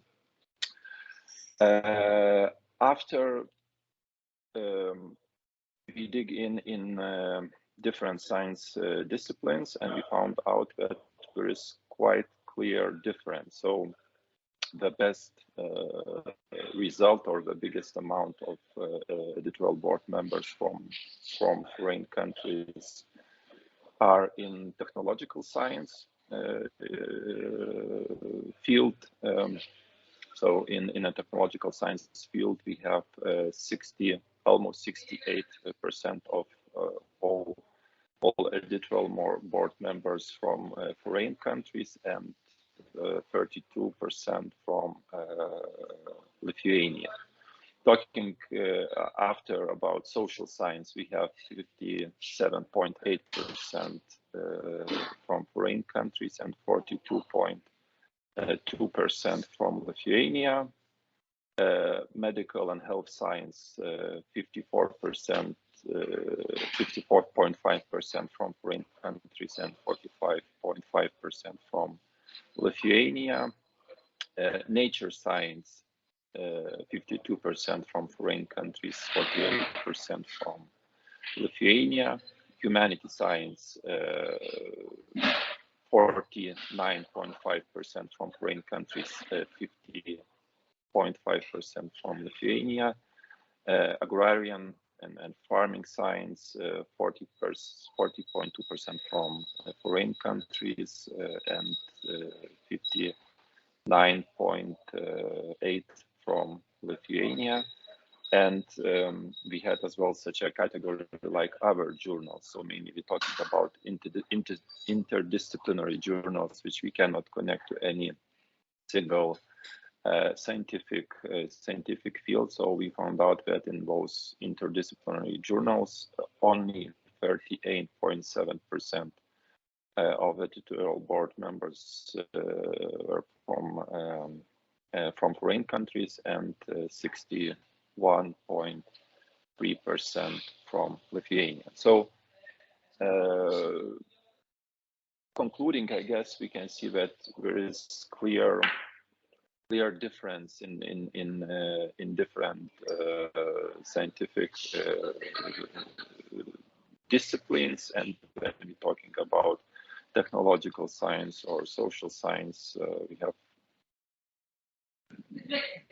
quite big number of foreign editorial board members. When we're talking about humanity science or interdisciplinary science, those editorial boards are mainly dominated by Lithuanian scientists. So it was like my main information, main data, the first insights which I wanted to share with you today. And we can conclude that we have, first of all, very clear gender disparity and very clear domination of male scientists. And we have as well very different situation talking about different science disciplines. So I guess I will stop in here, and if you have any questions or comments, I would be more than willing to discuss with you. Thank you, Andrius, for interesting presentation. So if any of people from audience, do you have any questions for Andrius?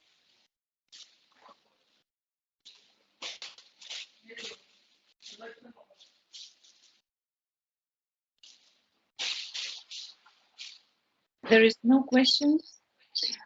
Vincas, please. I just wanted to ask Andrius, what do you think? Is it necessary to have a higher number of women in editorial boards? Whether it changes situation or just kind of now it's popular to have more women in boards, etc., and I mean in companies boards. But what about scholarly journals? Whether it is also necessary, not only just by it's now a trending aspect, or just it provides some value for this running journals, adding more women into editorial boards. It's your personal opinion, actually, because the data doesn't show it, but I'm just curious about your personal opinion. Oh, it's necessary to have gender balance, and I guess we're moving toward it, and definitely disparity is too big. It's only 1/3 of women, so we can say that it's clearly a problem at the moment, and definitely we should have more women at the board. And I guess it's a policy implemented by European Union, by our national government. So it's just a matter of time, and this disparity will shrink.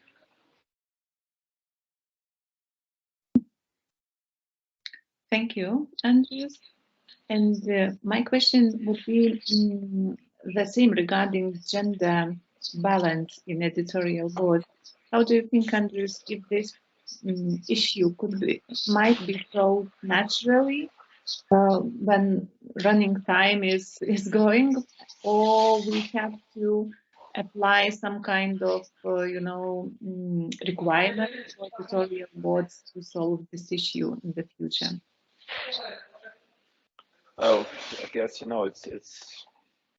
I'm not sure about requirements, because such a hard regulation, it's always a little bit strange for me. But I guess naturally it's going to change, and nowadays already we have during the project applications, one of the aspects is gender balance, like in some of the calls. So I guess soon we will be evaluated in such a way, talking about editorial boards as well. Not only internalization of editorial boards, but as well as a gender balance and maybe some other criteria. But I guess it's necessary, and it's a problem that in some specific science fields there are less women. Yeah, so it's kind of a natural way that men are more dominated in the specific fields.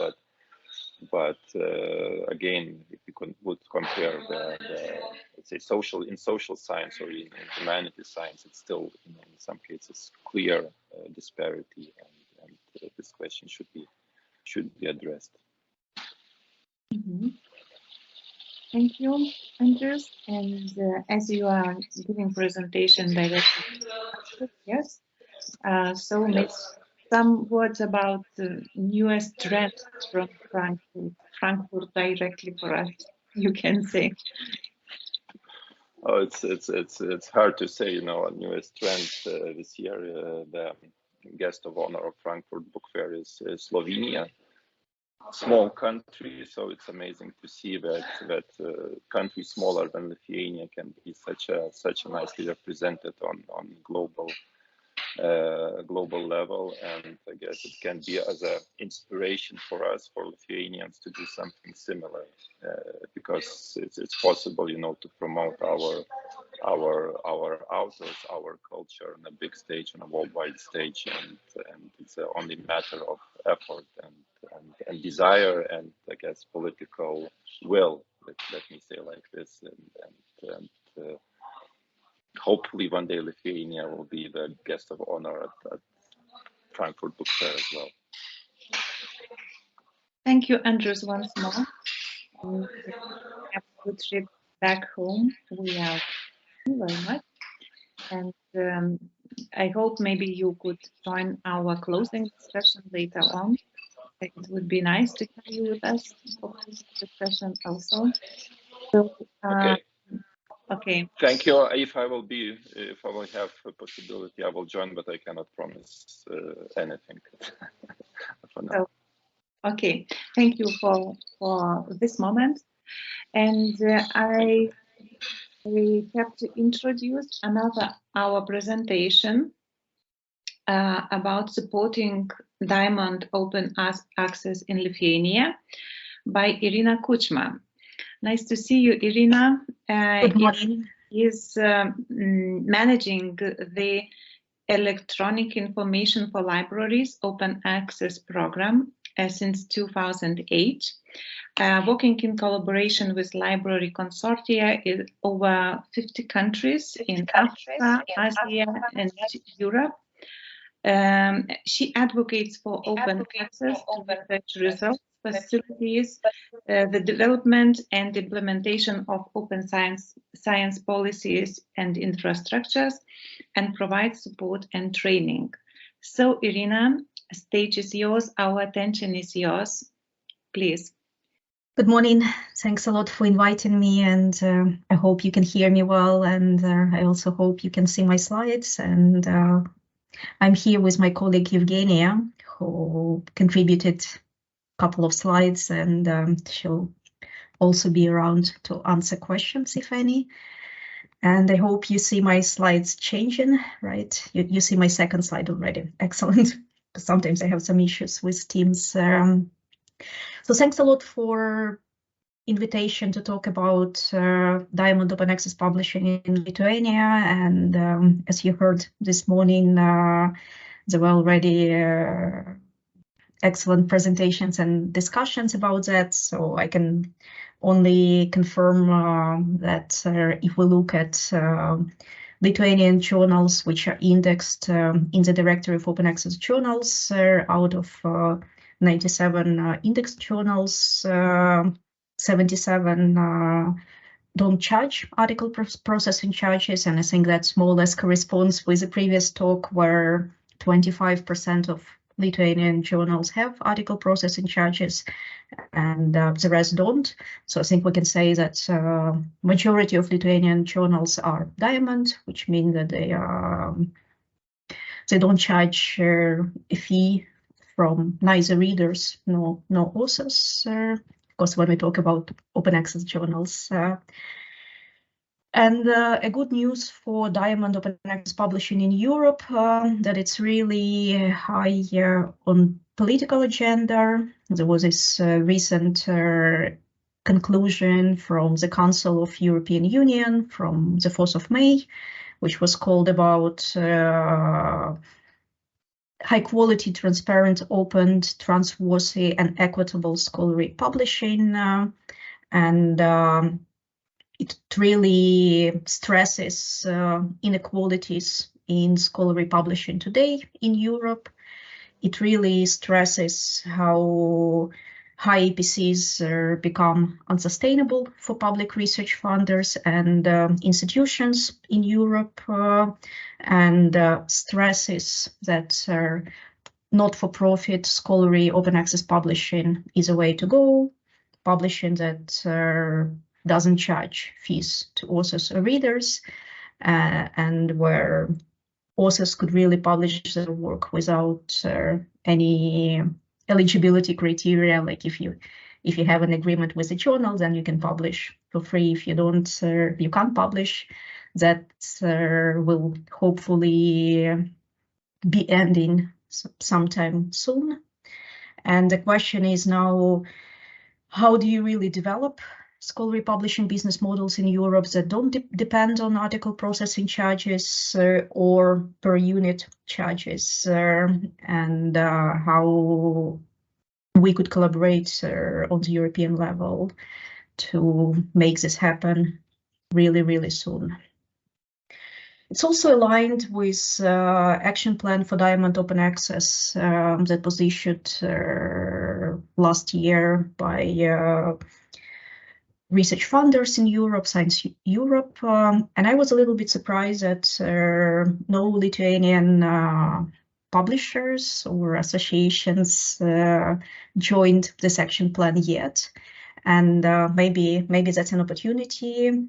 And I put a link at the bottom of my slide that if you agree with this action plan, you basically endorse it, and you can join a discussion group that is trying to build Diamond Open Access publishing ecosystem in Europe, but also globally. And you can join as an organization, or you can join as an individual as well, and be part of all ongoing discussions. My organization, EIFL, is a part of a project which is called Diamos, which supports Diamond institutional open access publishing in Europe. And earlier this year, we released a document that suggests some areas of actions to strengthen institutional Diamond open access publishing in European research area. And some key issues from that document is that there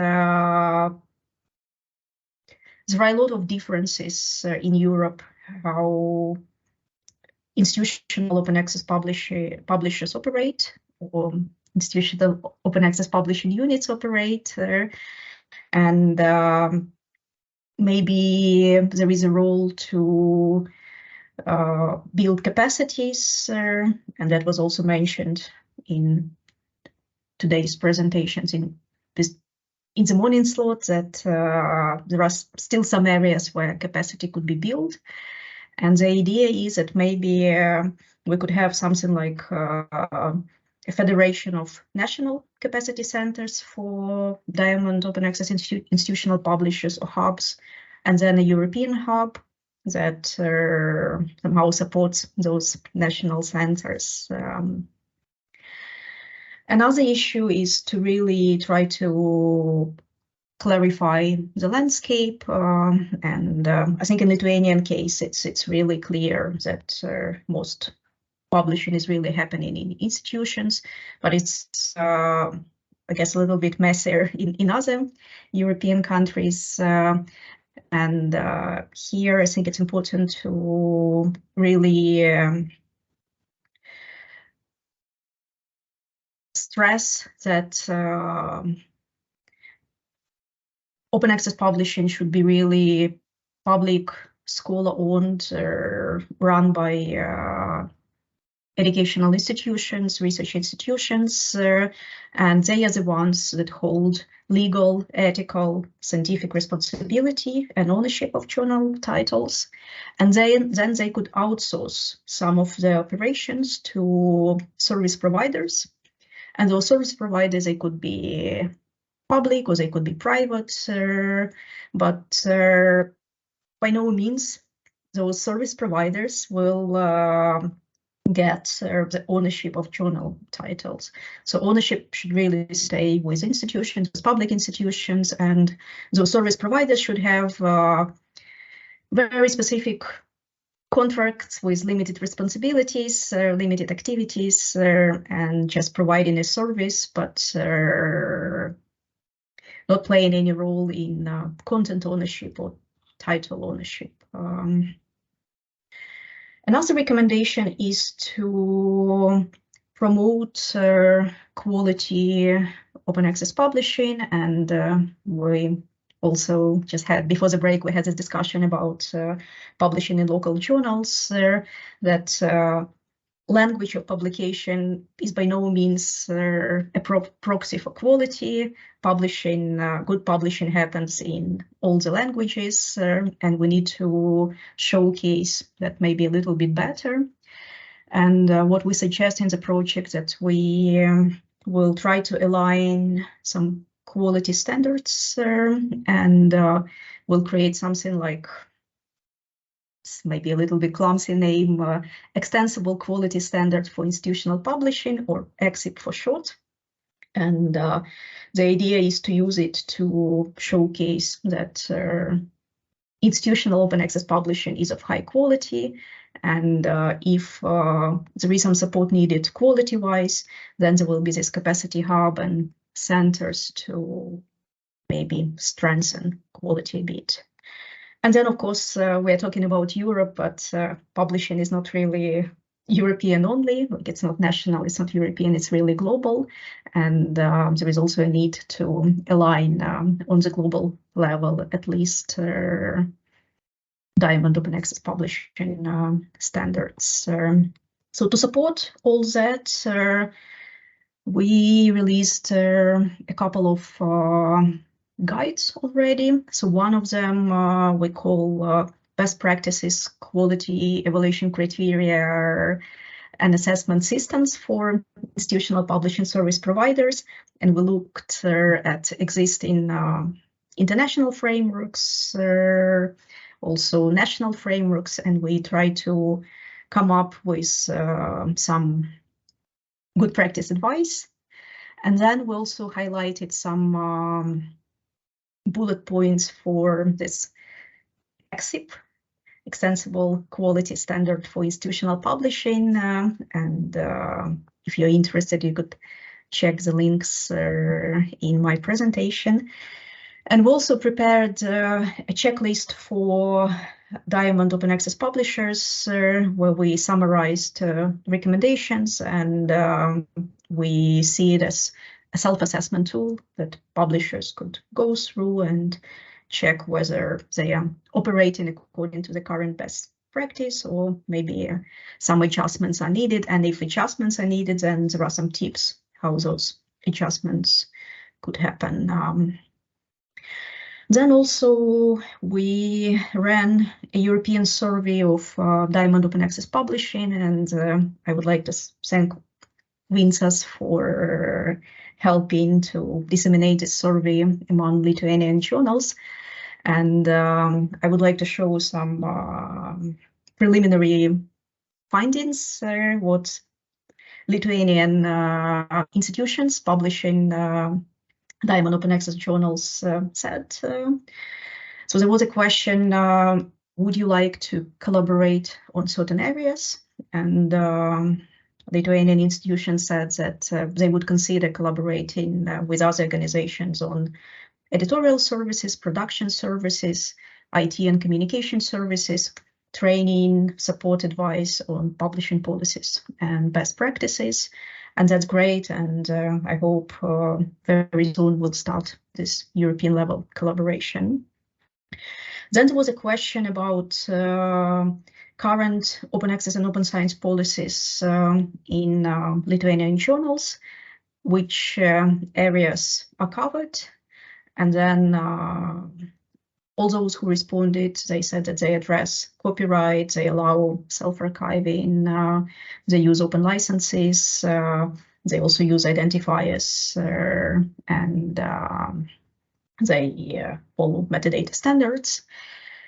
And then some also said that they, in their policies, they address third-party copyright, and then that was interesting, publication of negative research results, because that's one of new open science practices. And it was interesting to see that there was one institution that said that they do address this in their policies. Then there was a question about challenges.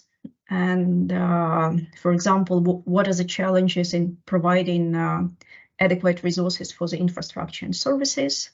And then challenges were financial constraints and lack of expertise, metadata challenges and persistent identifiers challenges were technical limitations of existing infrastructure, and Vincas showed us very beautifully why there might be technical limitations, because there are still some areas of improvement there.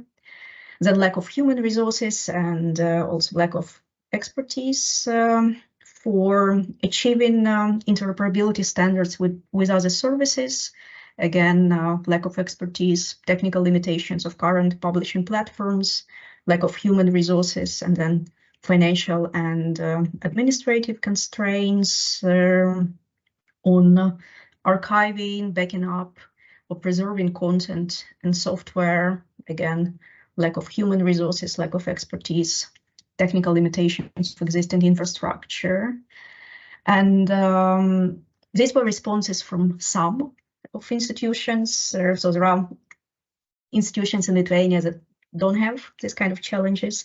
But then the last one, meeting accessibility standards, majority of those who responded, they said that it's still a challenge. And maybe that's one of the areas where some kind of collective action could happen and support could be provided.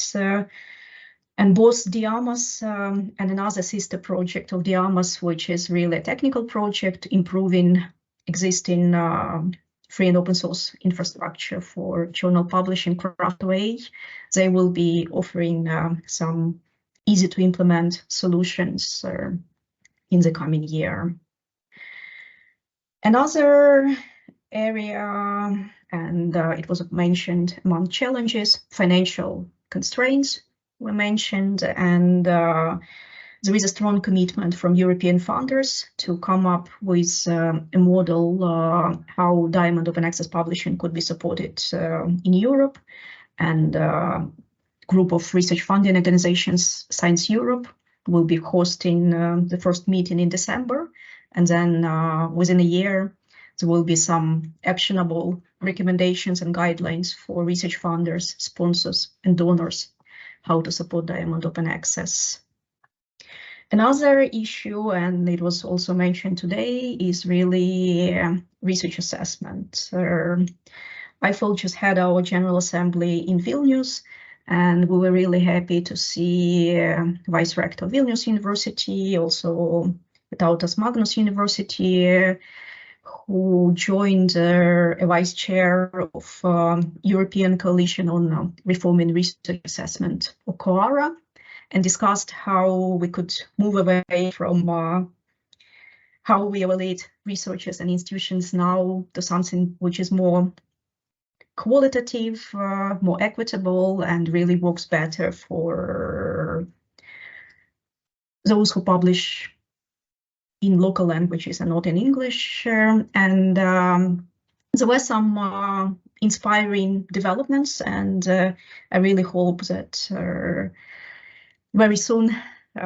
researchers will have more flexibilities on where they publish, and they won't be prosecuted for publishing in local journals. My last slide was prepared in collaboration with Lithuanian Research Library Consortium, because that was a question that Vincas asked us when he invited us to join this conference. Lithuanian Research Library Consortium ensures that researchers don't need to pay when they publish in international journals, and they do so by negotiating so-called transformative and read and publish agreements. And you can see a number of publishers where those agreements exist, that Lithuanian authors from institutions that are part of those agreements publish for free in open access.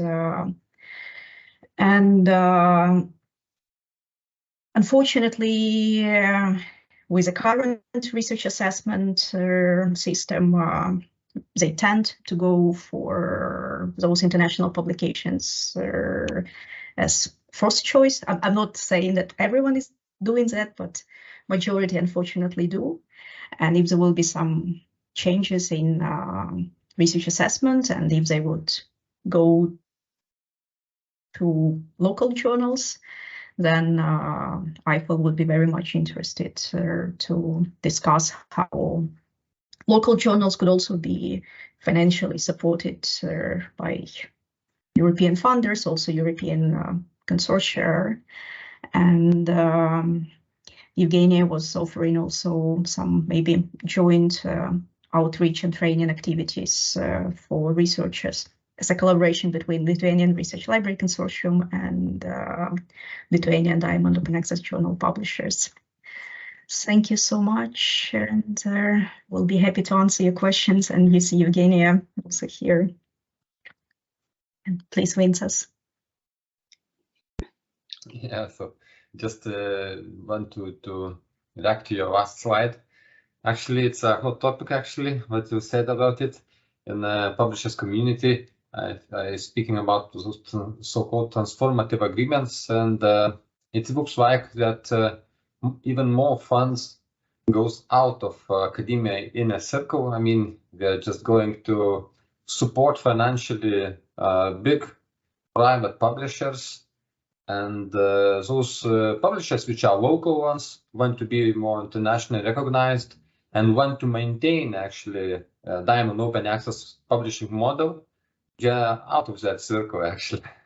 That is a problem, I think, and just thinking about what could be the ways to support that Diamond Open Access model, which is applied by majority of journals in Lithuania and other small countries, and also speaking about the journals which are published by societies or universities, yes.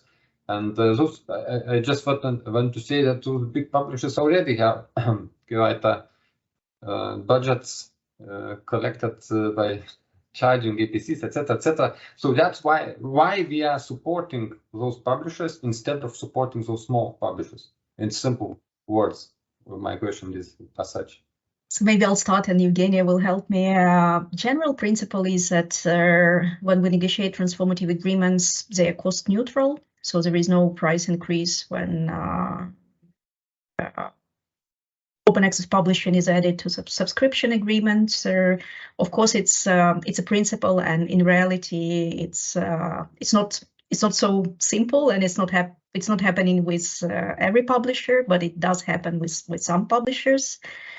And this cost neutral principle is something that we really insist on as consortium community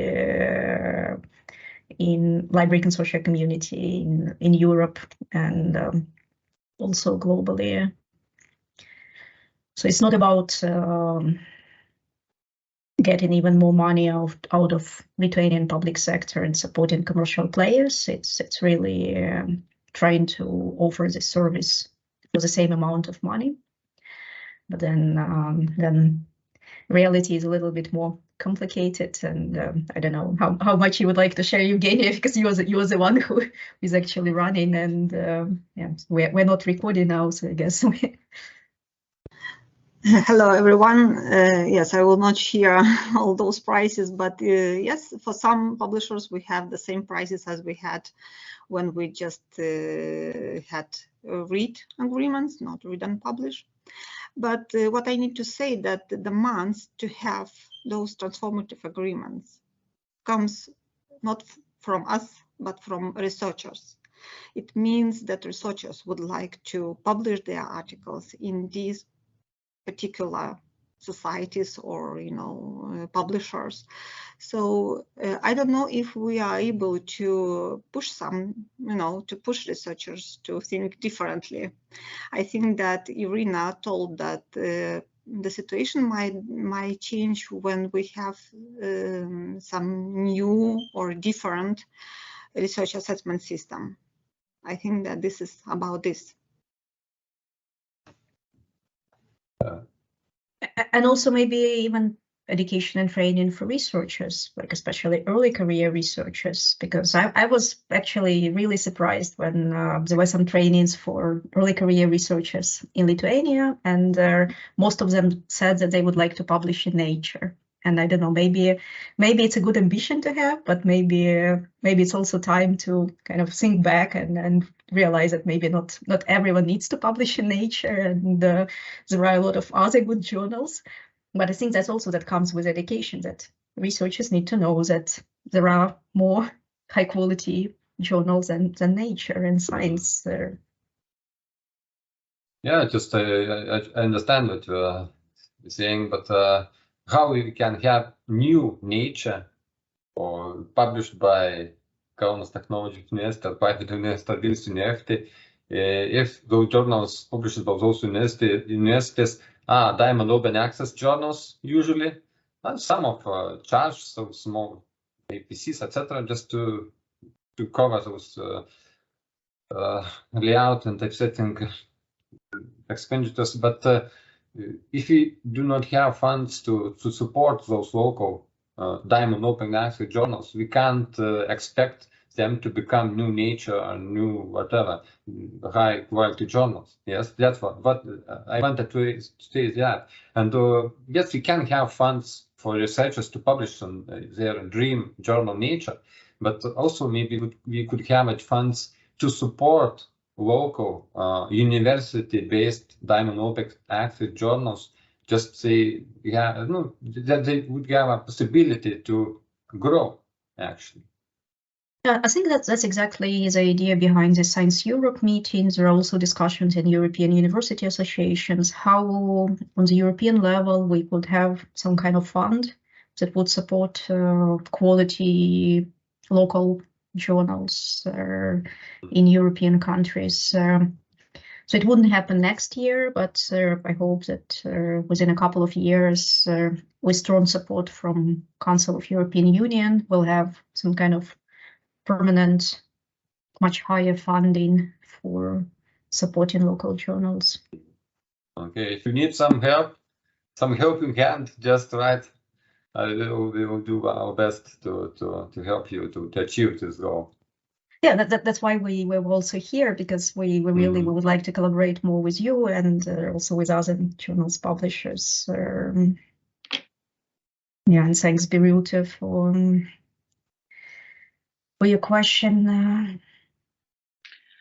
I would like to ask Iryna, you mentioned that there are 97 Lithuanian scholar journals indexed in DOI.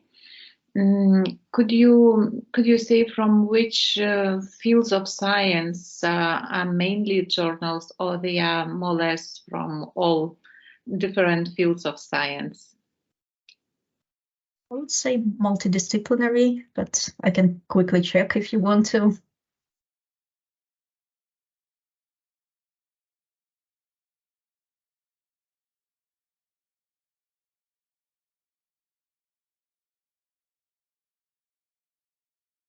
Trying to open my link.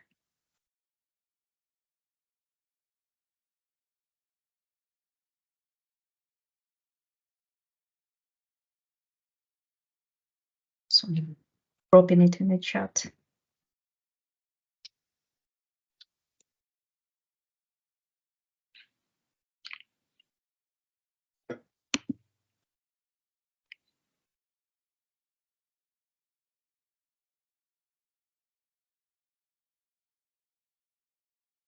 Yeah, maybe they don't allow quick subject checks.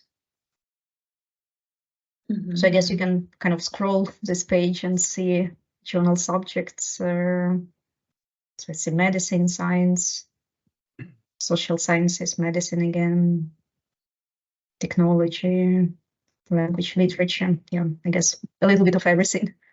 We are going to publish a monograph about our research, so it will be a chapter for this, and we analyzed the journals in regard of disciplines and how it was like program access, time and access also is high. So possibly we will show some data and it will be analyzed too. That's great. Yeah, maybe we should encourage more Lithuanian journals to register on the UEJ, because there are at least 50% more that could be registered based on your data, because that's also, I think, good for journals' visibility.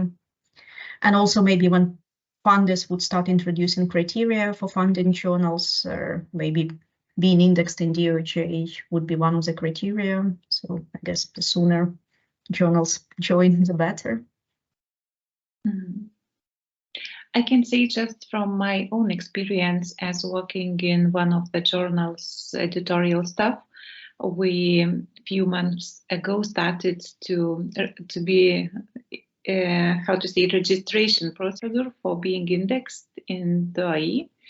And I can say that it is a really good service to rethink all, content of your journal, quality standards of your journal, review policy of the journal, and things like that. So I really am happy with this process and encourage colleagues, at least from Lithuania, to do the same.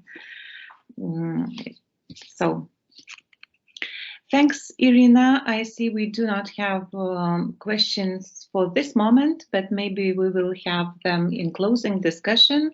And I hope you will join us in closing discussion also together with Evgenia. Thank you once more. And we have the last but not the least presentation for today. And it is about international standard serial numbering in Lithuania. The presentation will be introduced by Alvida Kasiulytė. Alvida is head of Lithuanian ISSN agency since 2012. Prior to that, she worked as senior librarian in the cataloging department. She was responsible for cataloging and organizing serial publications. Currently, she is responsible for standard numbering and registration of serials in Lithuania. She also collected data on serials and other continuing resources and sent them to the international database of ISSN register. I want to admit that Alvida's presentation will be in Lithuanian language, but ISSN, I think, is quite international phenomena. So in the Lithuanian language will not be big obstacle to understand what Alvida is going to say for us. So Alvida, stage is yours. Taip. Pranešimą perskaitysiu lietuvių kalba, nes tiesiog pranešimas labiau skirtas praktikam. Tarptautinės standartinės serial leidinių numeracija Lietuvoje. Pranešimas supažindins su pagrindiniais tarptautinio standartinio serial leidinių numerio ISSN tvarkos pakeitimas bei naujienomis. Pradžioje šiek tiek teorijos. Keitimas informacija tarp bibliotekų, kitų turinių vartotojų, sistemų tiekėjo, platintojų ir kitų tarpininkų leidėjų reikalavo standartinio kodo. Buvo sukurtas tarptautinis standartinis serial leidinių numeris ISSN serial leidinių identifikavimo kodas. 2002 metais bibliotekų bendruomenė nustatė naują leidinių kategoriją tiesiamasis išteklius, apimančią naujas išteklių rūšis, tokias kaip atnaujinamasis duomenų bazės. ISSN yra unikalus tarptautinis standartinis serial leidinių numeris, identifikuojantis serialinių leidinių ir kito tęsiamo išteklių santraštis. ISSN yra ISSN tinklo suteikiamas kodas, kuriuo identifikuojami serialiniai leidiniai ir kiti tęsiami ištekliai. tam tikroje formoje, spausdintinės arba elektroninės. ISSN tinklas įkurtas Paryžiuje 1975 metais. ISSN tinklas sudaro ISSN nacionaliniai centrai atsakingi už ISSN praskyrimą ir kurių darbą koordinuoja Paryžiuje įsikūręs tarptautinis ISSN centras. Nacionaliniai centrai pateikia duomenis į tarptautinį ISSN registrą, kuriame identifikuojami ir registruojami visi serialiniai leidiniai ir kiti tęsiamieji ištekliai. ISSN tinklas sudaro 93 šalys narės ir nuolat priimami nariai. Tarptautinis ISSN centras yra ISO standarto registracijos institucijas, oficialiai buvo įkurtas 1976 metais Paryžiuje UNESCO ir Prancūzijos vyriausybės susitarimu. Tarptautinis ISSN centras yra serialinių leidinių numerį registruojanti institucija, reglamentuoja ISSN numerio taisyklingo taikymo sąlygas. Jie taip pat atsakė, kad dėl ISSN priskirimo tarptautiniams tęsiamiesiems ištekliams ir ištekliams šalių, kurios dar neturi ISSN centrų. Tarptautinis ISSN registras tai ISSN tinklo registravimo duomenų bazė, kurią sudaro visi ISSN ir kitų iki šiol suteiktų ISSN metaduomenų įrašai. ISSN registras yra vienintelis prieigos prie ISSN duomenų vieta. Visi tęsiami ištekliai, kuriems priskiriami ISSN kodą, yra registruojami šioje tarptautinėje duomenų bazėje. Šiuo metu užregistruota ir suteikta daugiau nei 2,5 milijonų ISSN iš viso pasaulio. Tarptautinis ISSN registro apimties duomenų bazės didėjimas ir kokybės gerėjimas priklauso nuo valstybės narėse veikiančių nacionalinių centrų veiklos. Jame yra apie 6200 ISSN bibliografinių įrašų iš Lietuvos. Nuo 2018 metais sausio 5 dienos startavo naujas ISSN portalas. Pastarasis yra labiau prieinamas viešai auditorijai, suteiktos didesnės paieškos galimybės.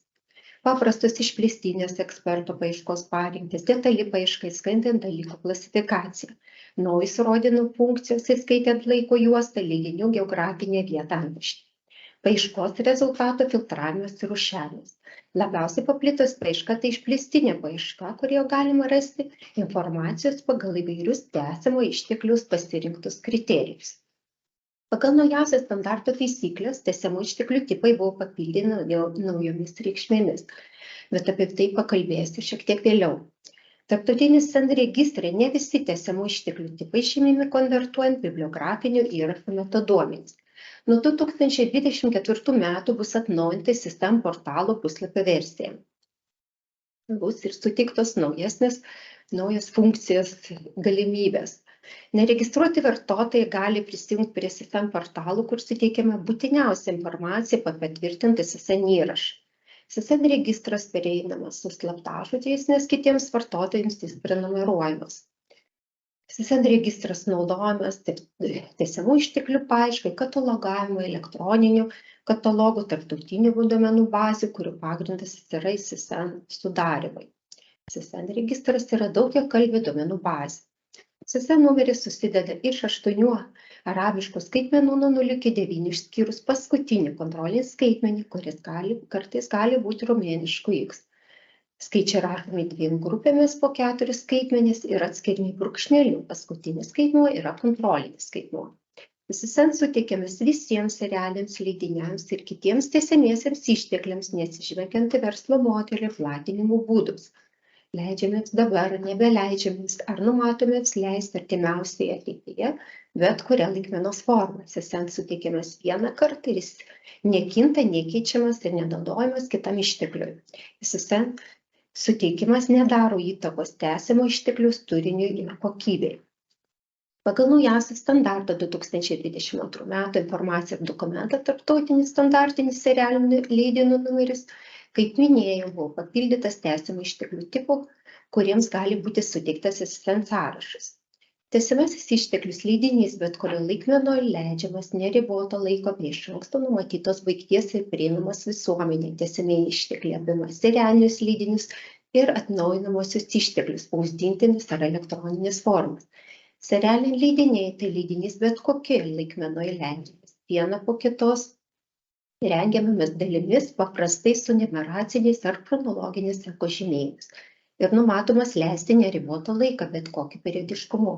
Sudaro laikraščiai, periodiniai leidiniai, žurnalai, mokslo žurnalai, konferencijų medžiaga, monografinių leidinių serijos metinis ir kitokios periodinės ataskaitos informaciniai biuleteniai. Atnaujinamasis išteklius, tai baigtinis arba neturintis iš anksto numatytos baigties leidinys, bet kokio laikmenoje pildomas ar keičiamas atnaujinimais, kurie sujungiami į visumą, tai naujinamieji keičiamieji lapai, naujinamosios svetainės, tinklaraščiai, institucinės saugyklos, žinynai, duomenų bazės. Bibliotekos lybės duomenų bazėje tęsiamų išteklių tipai keičiami naujomis reikšmėmis ir persiunčiami į ISSN registrą. Tarp dažniausiai užduodamų klausimų ISSN Lietuvos agentūrai dėl ISSN kodo pakeitimo yra: pasikeitė SRN lygio ir kito tęsiamojo ištekliaus antraštė, reikia kito ISSN kodo. Kitas ar atskiras ISSN būtinas, kai pasikeičia tęsiamo ištekliaus antraštė arba padaromi esminiai pakeitimai, suteikiamas naujas ISSN kodas. Pakeitus antraštę, tęsiamasis išteklius traktuojamas kaip naujas tęsiamasis išteklius. Ankstesnis ISSN neatmetamas, nes jis yra nuolatinis tęsiamo išteklius požymis, kad jis buvo išleistas ankstesnė antraštė. Tęsiamo ištekliaus metoduomenų įrašai tarpusavy susiejami ir tai matosi ISSN registre. ISSN yra susijęta su antrašte. Ekonomika ir vadyba pakeisti vadybą. Ar elektroniniam ištekliui galima naudoti spausdinti išteklius ISSN? Kitas ir atskiras ISSN kodas būtinas skirtingiems tęsiamo išteklius laikmenos formoms, ta pačia antraštė, spausdintiems CD-ROM, internetiniams USB, literatūra print, literatūra CD-ROM, literatūra online. Tas pats ISSN turi būti naudojamas, neatsižvelgiant išteklius platinimo formatus HTML, PDF, atitinkamas ISSN naudojamas kaip bendrinimas visų susijusių internetinių versijų identifikatorius. Pasitaiko, kad leidėjai elektroninės ištekliuose naudoja spausdintinį ištekliaus ISSN kodą, kuris lybės duomenų bazėje nurodomas kaip klaidingas ISSN. Kiekvienas tęsiamasis išteklius identifikuojamas pagal vienintelį ISSN, skirtingiams tęsiamų ištekliaus formoms suteikti atskiri ISSN kodai, palengvina serialinio leidinio ir kito tęsiamo ištekliaus identifikavimo paiešką duomenų bazėse. Naujienų portalams, asmeniniams svetainėms, trumpalaikiams ištekliams, komerciniams ar reklaminiams svetainėms, įmonės, institucijų ir bendruomenės svetainėms ISSN kodas nesuteikiamas. Taip pat leidėjai kartais tęsiamos išteklius dėl klaidų nurodo klaidingą ISSN. Lybės duomenų bazėje bibliografiniam įrašui įrašomas klaidingas ISSN kartu su teisingu ISSN. Taip pat dažnas klausimas dėl ISSN suteikimo yra dėl tęsiamo ištekliaus kalbos. Kitas ar atskiras ISSN kodas būtinas, kai tęsiamasis išteklius leidžiamas kita kalba. Aviacija veišia, tačiau kito ar atskirus ISSN nereikia, kai tęsiama išteklių ir antraštės eilės tvarkos pakeitimas. Jeigu antraštė yra pateikta daugiau negu viena kalba ir kad antraštė pasirinkta kaip pagrindinė, dar pateikiama kaip gretutinė antraštė. Business and Politics verstas į politiką, pakeisti verslas į politiką, Business and Politics. Šiuo atveju pagrindinė antraštė angliška, bet gretutinė antraštė lietuviška. Bet jei leidėjas pasirenka pagrindinę antraštę lietuvišką, tai gretutinė antraštė perrašoma kaip angliška. Gretutinės antraštės yra traukiamas, jei reikalingos identifikavimui arba laikomas svarbiomis vartotojams. Todėl leidėjo pasirinkimas, kaip jis nori, ar dvikalbės antraštės, ar pasirinka lietuvišką arba anglišką antraštę. Kaip periodiniams ir metiniams rinkiniams suteikiamas ISSN kodas ir jeigu periodinių ir metinių rinkinių tomai prieinami be savo teminės antraštės, tai užtenka vieno ISSN kodo, kuris identifikuojas leidinio antraštė. Bet jeigu leidinys turi savo teminę antraštę, tai išskirtiniu atveju kiekvienam tomui gali būti suteiktas ir kitas kodas, tai tarptautinis standartinis knygos numeris ISBN. Architektūra, objektai ir kontekstai matome, kaip yra suteiktas ISSN, o tomui pirmam architektūros kokybės kriterijai mokslinių straipsnių rinkinys yra suteiktas ISBN kodas. Monografinių leidinių serijų, tai grupė atskirų knygų, kurias vienas su kitas jie bendra visos grupės antraštė. Suteikiamas ISSN kodas, atskirai serijos knygai ISBN kodas. Knygų serija Vilniaus universitetas visiems yra suteiktas ISSN, o knygai Senojo Vilniaus skonis suteiktas ISBN kodas. Kai leidėjas nutraukė serialinį leidinį ir kito tęsiamo ištekliaus leidybą, turėtų pranešti ISSN Lietuvos agentūrai, nes bet kokie pakitimai yra svarbus ir siunčiami į tarptautinį ISSN registrą, kur atsispindi visų įrašų metaduomenų informacija. Grupiniai ISSN tai vienas su kitu susiję tęsiamų išteklių grupiai suteiktas ISSN. Siejamas ISSN yra ISSN tarptautinio centro suteiktas specifinis ISSN, kurios sugretinimas arba susiejamas skirtingos tęsiamų išteklių laikmenos formos. Spausdintinė versija, internetinė versija, įsidaroma ir kita. Siejamas ISSN suteikiamas automatiškai kiekvienam ISSN registrui identifikuotam tęsiamam ištekliui. Neįteikus suteikimo metu išteklius leidžiamas tik vieną laikmenos formą. Suteikiamas tik vienas ISSN, neatsižvelgiant į tai, kiek esama skirtingų tęsiamų ištekliaus laikmenos formų. ISSN atitinka ISSN suteikta pirmąjį tęsiamų ištekliaus laikmenos formą. Kai tęsiamasis išteklius iš esmės pasikeičia, todėl jam suteikiamas naujas ISSN, atitinkamai suteikiamas ir naujas ISSN. ISSN 2669 13.7x identifikuoja Lietuvos teisės spausdintinę formą. ISSN 2669 13.88 identifikuoja to paties išteklius elektroninę formą. ISSN 2669 13.7x yra registravimo institucijos suteiktas siejamas ISSN.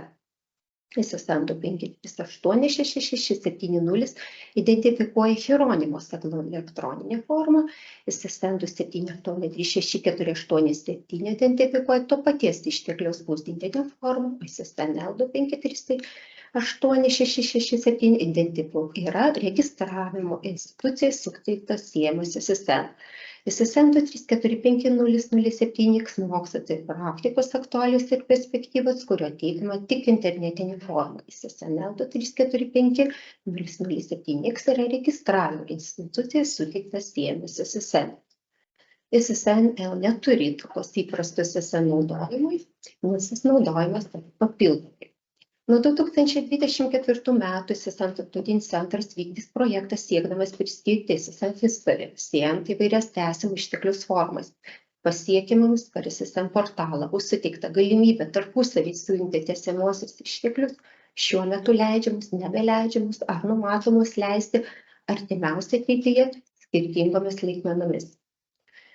Abejotini lydėjai ir ISSN tinklo pozicija. Per pastaruosius metus ISSN tinklas taip pat susidūrė su grobuoniška leidėja. ISSN Lietuvos agentūra neturėjo informacijos dėl abejotinų leidėjų.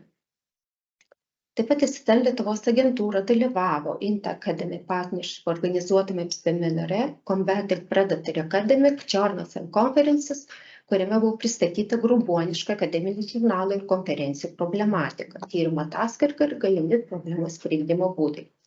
Grobuoniški leidėjai naudojasi ISSN kaip teisėtumo ženklą, kad perteiktų leidinio išvaizdą.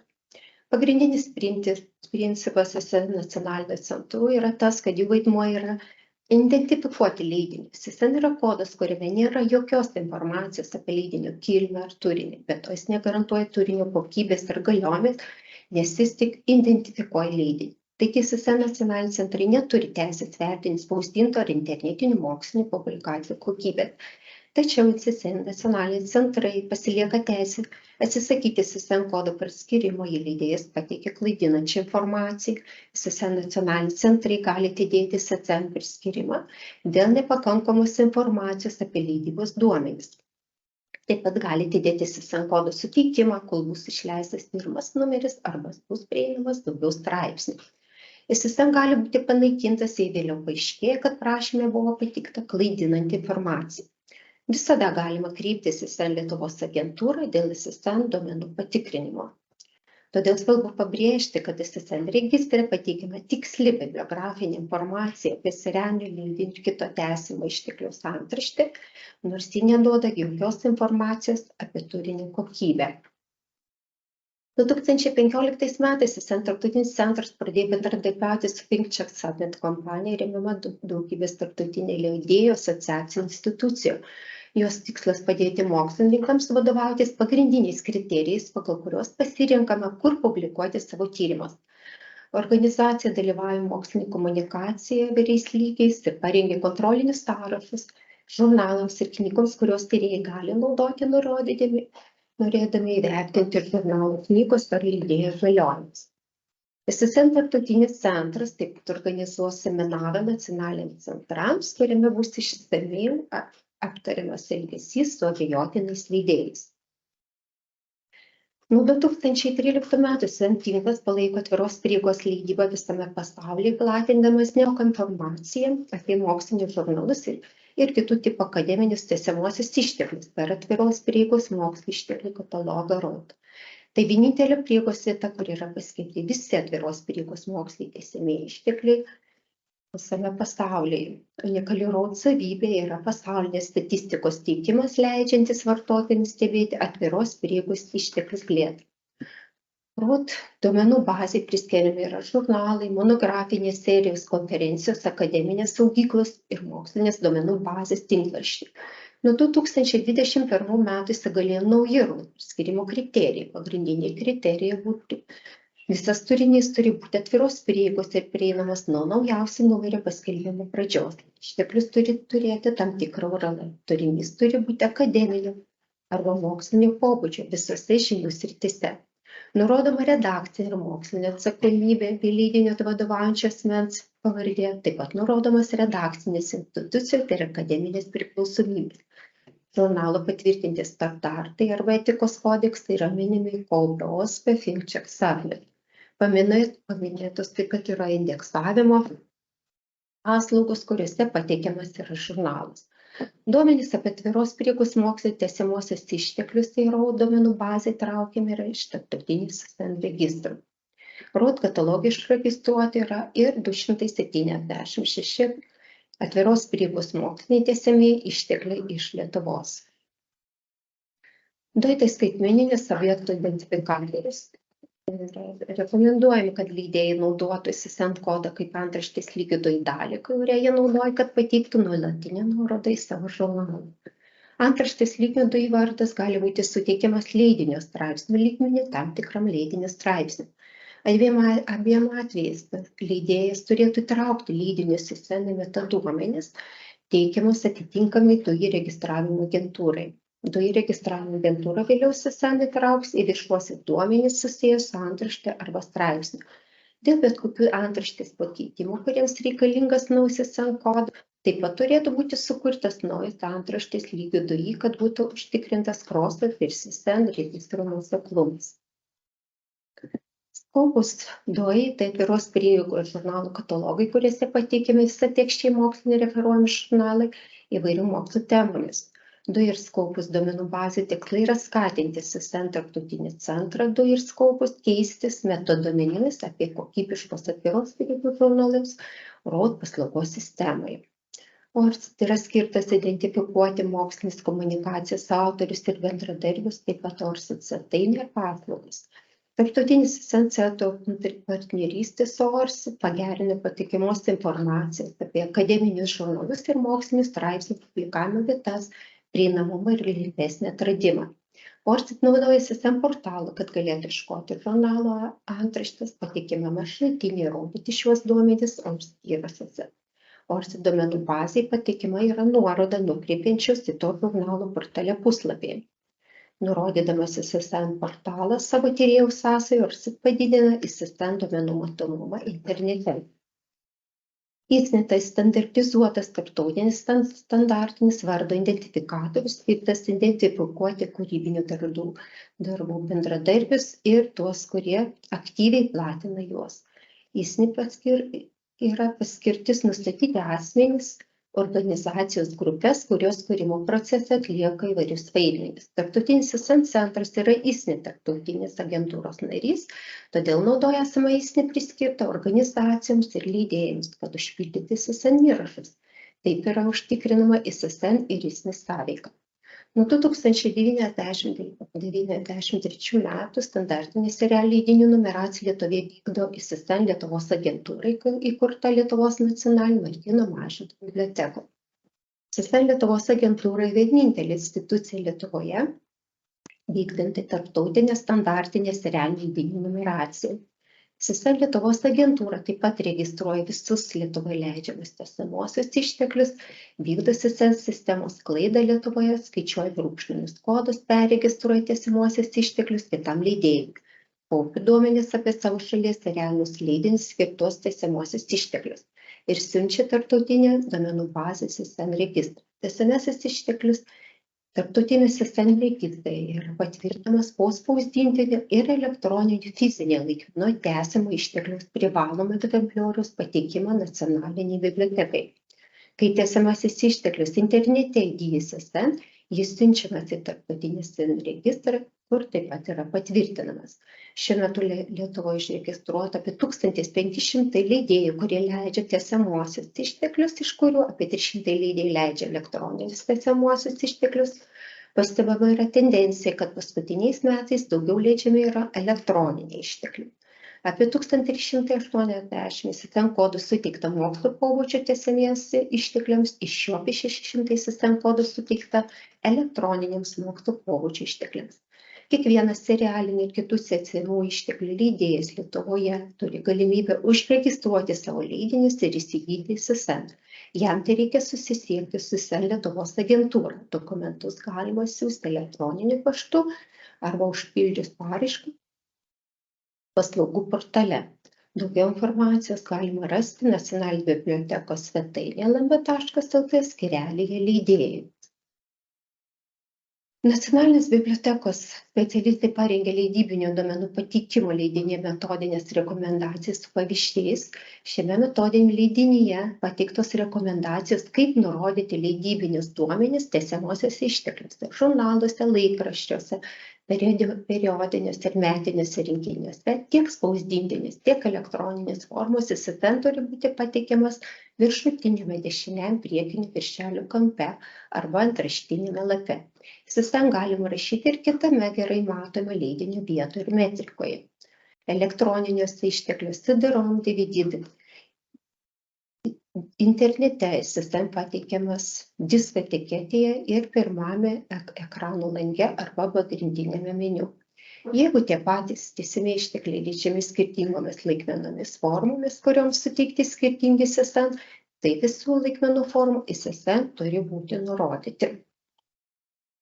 ISSN kodas vartotojams palengvina prieigimą prie serialinio leidinio kito tęsiamo išteklius nepriklausomai, ar jis yra spausdintas ar kita laikmena. Kiekvienas tęsiamasis išteklius gali būti identifikuojamas pagal vienintelį ISSN. Atskiria išteklių antraštės viena nuo kitos. ISSN taip pat padeda bibliotekų lankytojams, bibliotekoms ir kitiems tvarkantiems daug serialinių leidinių ir kitus tęsiamuosius išteklius greičiau ir lengviau rasti, identifikuoti antraštės automatinėse sistemose. ISSN yra pagrindinis identifikatorius, su kuriuo galima sukurti tikslės nuorodas duomenų bazėse ir prieigą prie elektroninių išteklių per URL. ISSN kodas yra vienas pagrindinių elementų, vykdant paiešką duomenų bazėse, perduodant duomenis, juos atnaujinant. Tai svarbus kriterijus siekiant išvengti įrašų dubliavimo duomenų bazėse. ISSN įtrauktas į antrilgas brūkšninius kodus ir jo pagrindu sudarytas brūkšninis kodas padeda greičiau ir efektyviau platinti leidinius ne tik Lietuvoje, bet ir tarptautinėje rinkoje. ISSN padeda tiksliai nustatyti cituojamo straipsnio šaltinį. ISSN kodas supaprastina tarp bibliotekinius mainus bei suvestinių katalogų sudarymą. Priklausomai nuo šalies leidėjai gali pasinaudoti mažesnėmis nuolaidomis, jei leidėjai priskirtas ISSN. Pavyzdžiui, Lietuvoje prekybos vietoje taikomas periodiniams leidiniams 5% tarifas, kuriems priskirti yra ISSN kodai. Svarbiausia ISSN funkcija yra identifikuoti serialinius leidinius, kitus tęsiamuosius išteklius ir pateikti tikslius, bet naujintus metaduomenis, kad būtų skatinama informacijos sklaida. Dėkoju išdėmesi.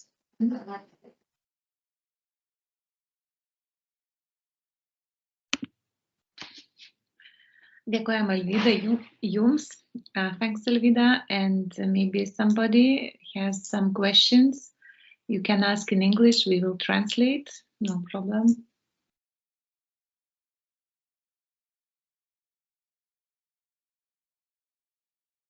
Vincas, please. Okay, thank you.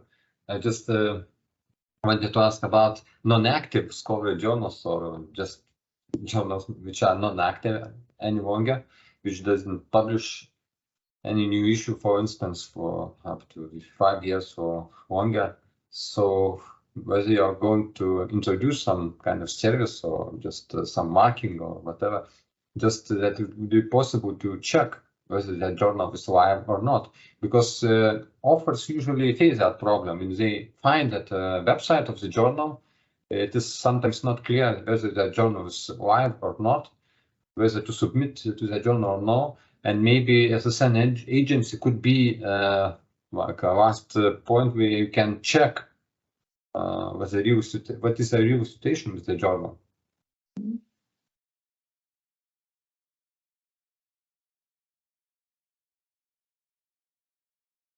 Lietuviškai. Čia tiesiog klausimas buvo dėl nebeaktyvių žurnalų identifikavimo. Matot, iš tikrųjų kartais autoriams nėra aišku, ar žurnalas yra dar gyvas ar nebegyvas, turiu omeny, ar jis dar publikuosi jo pateiktą straipsnį ar ne. Ir galbūt gali atsirasti EISSN duomenų bazėje žymėjimas, ar kažkaip kitaip būtų galima pamatyti, patikrinti, ar žurnalas, bet pastarusius kelius metus publikavo straipsnį ir tokiu būdu yra identifikuojamas kaip aktyvus, ar jis jau kažkiek metų nebepublikuoja, tada gauna žymą, kad jis yra nebeaktyvus arba bent jau laikinai neaktyvus. Nes pagal dabartinę situaciją, tai mes atsidarę matytume tiek aktyvius, tiek neaktyvius žurnalus lygiai tokia pati informacija. Tada remintis vien EISSN duomenų bazės duomenimis negauname tokio svarbaus duomens, kaip ar žurnalas dar yra aktyvus. O mokslo periodikai tai yra svarbus duomuo. EISSN portalė, bet jūs nematot, kad bet vis tiek yra suteikiamas EISSN, jis vis tiek yra EISSN portalė. Vis tiek jis kaip ir... Teisingai, tai matot, pateiksiu pavyzdį, kad tyrimą mes darėme. Iš tikrųjų, identifikavom virš 500 žurnalų, bet realybė tokia, kad mažiau nei pusė jų yra aktyvus. O kiti jau yra nebeaktyvus ir iš tikrųjų gaunasi kaip ir iš dalies ir klaidinimas. Bet jie tada yra nustoję eiti, ne? Tada tie žurnalai. Taip, bet jie vis EISSN portalė, tai taip yra pažymėti tada, taip. Matot, kai kurie pažymėti, kai kurie ne. Ir čia yra problema tokia, kad savanoriškas, jeigu pažymėjimas nevyksta, tai jis ir nepažymimas. Tai čia jūs minėjote daug automatizacijos aspektų, tai gal gali būti ir kažkaip automatizuotai identifikuojama, pavyzdžiui, kad neberegistruoja naujų straipsnių, tai matyti galime Crossref duomenų bazėje, kažkokie kiti rodikliai galėtų būti naudojami kaip identifikavimui tų nebeaktyvių žurnalų. Taip, kaip aš minėjau, irgi EISSN yra suteikiamas antraštei, kaip ir jis neturi to, kad turinį kokybei, vis tiek yra, mes tai vis tiek, kad jisai, kai ir uždaromas, yra vis tiek mes stengiamės vis tiek tos duomenys nusiųsti, nes tai yra iš tikrųjų, nes ir pats EISSN tarptautinis centras reikalauja, kai yra uždarytas jau žurnalas. Tai mes tik pateikėme duomenys ir visas tas žurnalas yra uždaromas, o dėl to, kad, sakau, jisai tos nuo turinio, tai tikrai ta turinio kokybės jisai nieko neatskleidžia, tik tai nuo antraštės jisai priklausomas. Čia gal aš atsiprašau, gerbiamo Vinco pastaba yra, kad autoriai teikdami jie dažnu atveju nemato, kad žurnalas jau nefunkcionuoja. Ir tada jeigu kreipiasi elektroniniu paštu, tai yra suteikiama tokia informacija, bet jie sistemiškai tiesiog nemato, kad jau žurnalas jau yra nustojęs eiti. Aš suprantu, kad čia su tuo turbūt yra susijęs pastebėjimas. Taip, bet mes labai stengiamės iš tikrųjų tuos duomenis nusiųsti kuo greičiau ir jeigu greičiau jis irgi gali, tai visada, sakau, kreiptis į tos agentūrą iš karto, kad yra nustojęs eiti žurnalas, tiesiog, kad greičiau būtų. Taip. O tada toks klausimas kitas susijęs, iš tikrųjų mes esame ir praktiškai patyrę tą, ne vienas Lietuvos žurnalas yra susidūręs su tuo, ypač kuris yra registruotas Scopus ar Web of Science, tai yra vagystės tapatybės.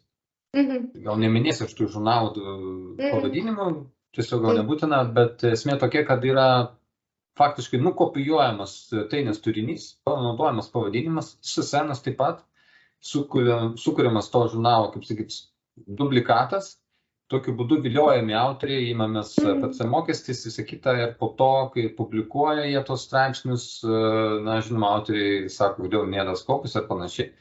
Aišku, tada jau atkeliavę skūstis ir šiaip ten kitaip piktintis į tuos tikruosius žurnalus Ir čia yra problema tokia, kad jie panaudoja dar vienam URL adrese tą patį ISSN adresą.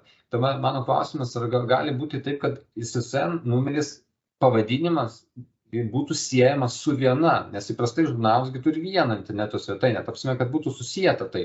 Ir jeigu atsiranda toks dalykas, kad asocijuojamas ISSN numeris yra su kitu URL, tai jau indikacija, kad kažkas čia vyksta negero. Prasme, kad mes galėtume turėti kažkokią prevenciją, tiek patys tie leidėjai, tiek ir autoriai, nes kodėl autoriai pakimba.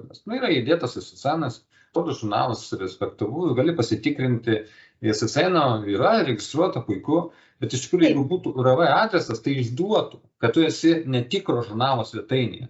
Tai va, čia irgi tokio, norėtųsi iš ISSN duomenų bazės daugiau kažkokio tokio praktinės naudos leidėjams.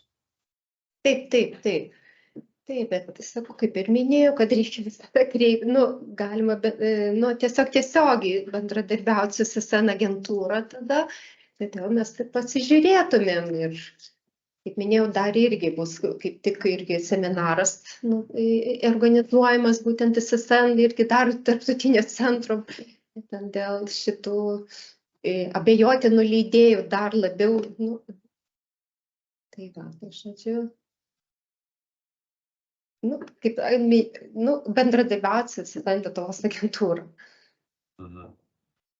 Taip, tada galima. Vis tiek, kad kartu vis tiek mes tada...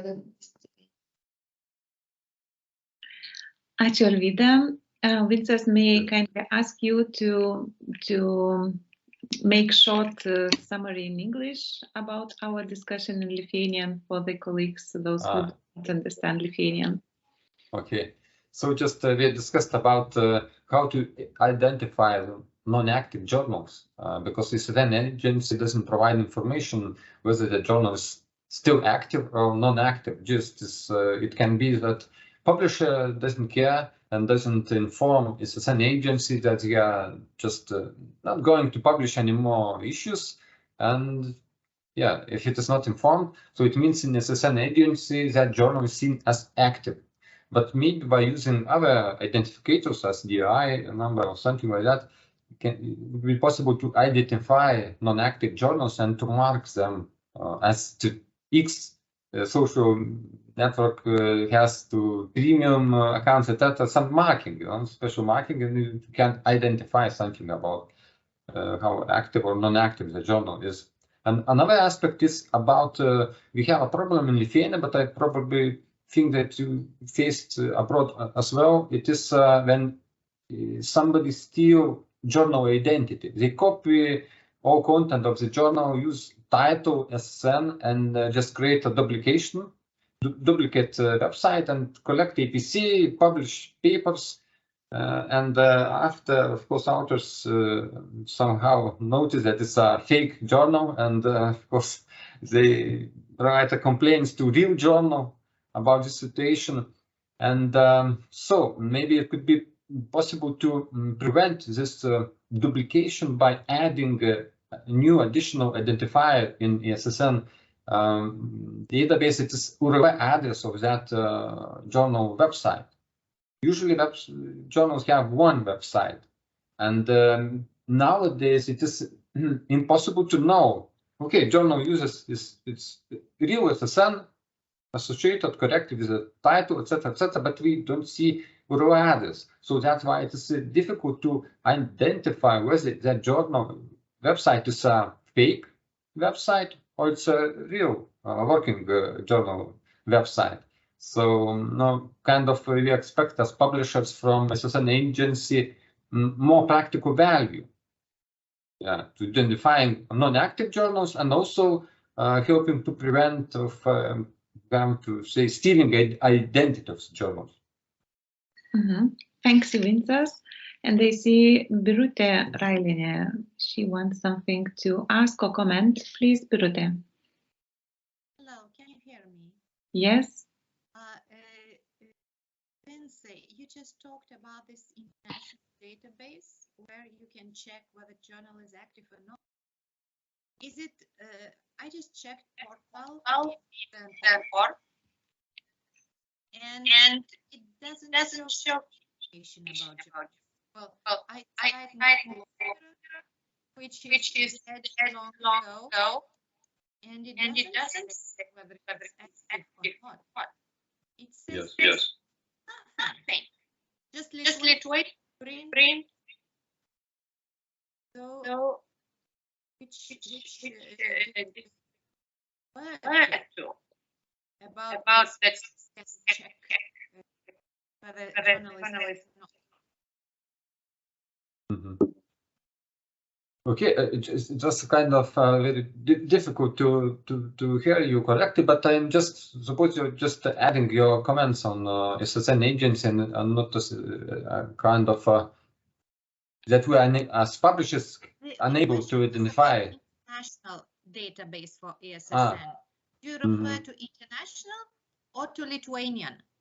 To both, actually. Yes, it would be nice to have a Lithuanian one, but of course it would be implemented internationally. It would be even better. You know, because usually when we start, a lot to do for our agency.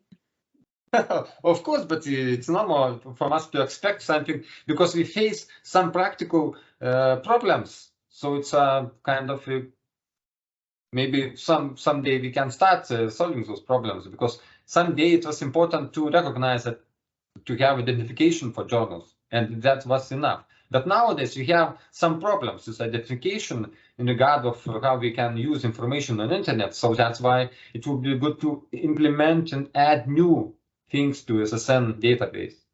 Yeah. Okay. Thank you. Thank you, Birute. Thanks, Vincas. So we already started discussion, quite interesting discussion, and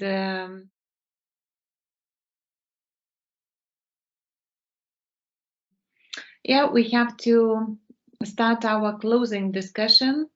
I would like to call it not only closing, but opening discussion for new insights, new perspectives in periodical press issues. I kindly ask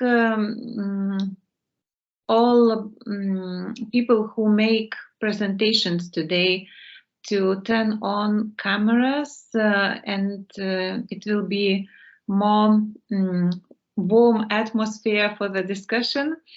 If you don't mind, we would be very thankful for this.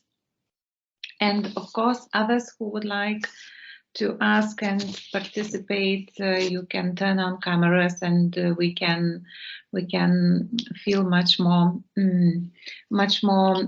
warmer atmosphere for the closing or opening discussion. We will see. So Martyn, may I start from you? I don't know if you have possibility to listen to all presentations, at least today, but it would be interesting to hear your impression, what you have heard and what you have seen and listened during this day about challenges, about thoughts we carry here in Lithuania, and not only in Lithuania. We had some insights from Germany and so on. So please, Martyn.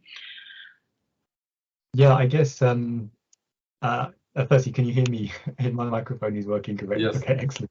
Yeah, I had some technical issues earlier. Yeah, I mean, it's been fascinating, and I think probably as Lithuanian publishers, I think one message I would want to send to you is that the issues and challenges that you are facing are typical. If you know the history of Crossref, we were established by maybe 6 or 7 of the large, well-known publishers, but now our membership has shifted dramatically. You know, the country with the largest number of publishers is Indonesia, and we're getting new members from some of the smallest countries in the world, and the majority of our publishers, the majority of our members wouldn't identify themselves even as publishers. Maybe they're societies or universities or even individual scholars. And so I think the challenges that I've heard today, so around transformative agreements and business models and technical infrastructure and technical capabilities, these are challenges that are being faced around the world, and And I think it's, you're certainly not alone in facing those. And there are probably other other countries that could look at Lithuania or you that you could look at as well to find solutions.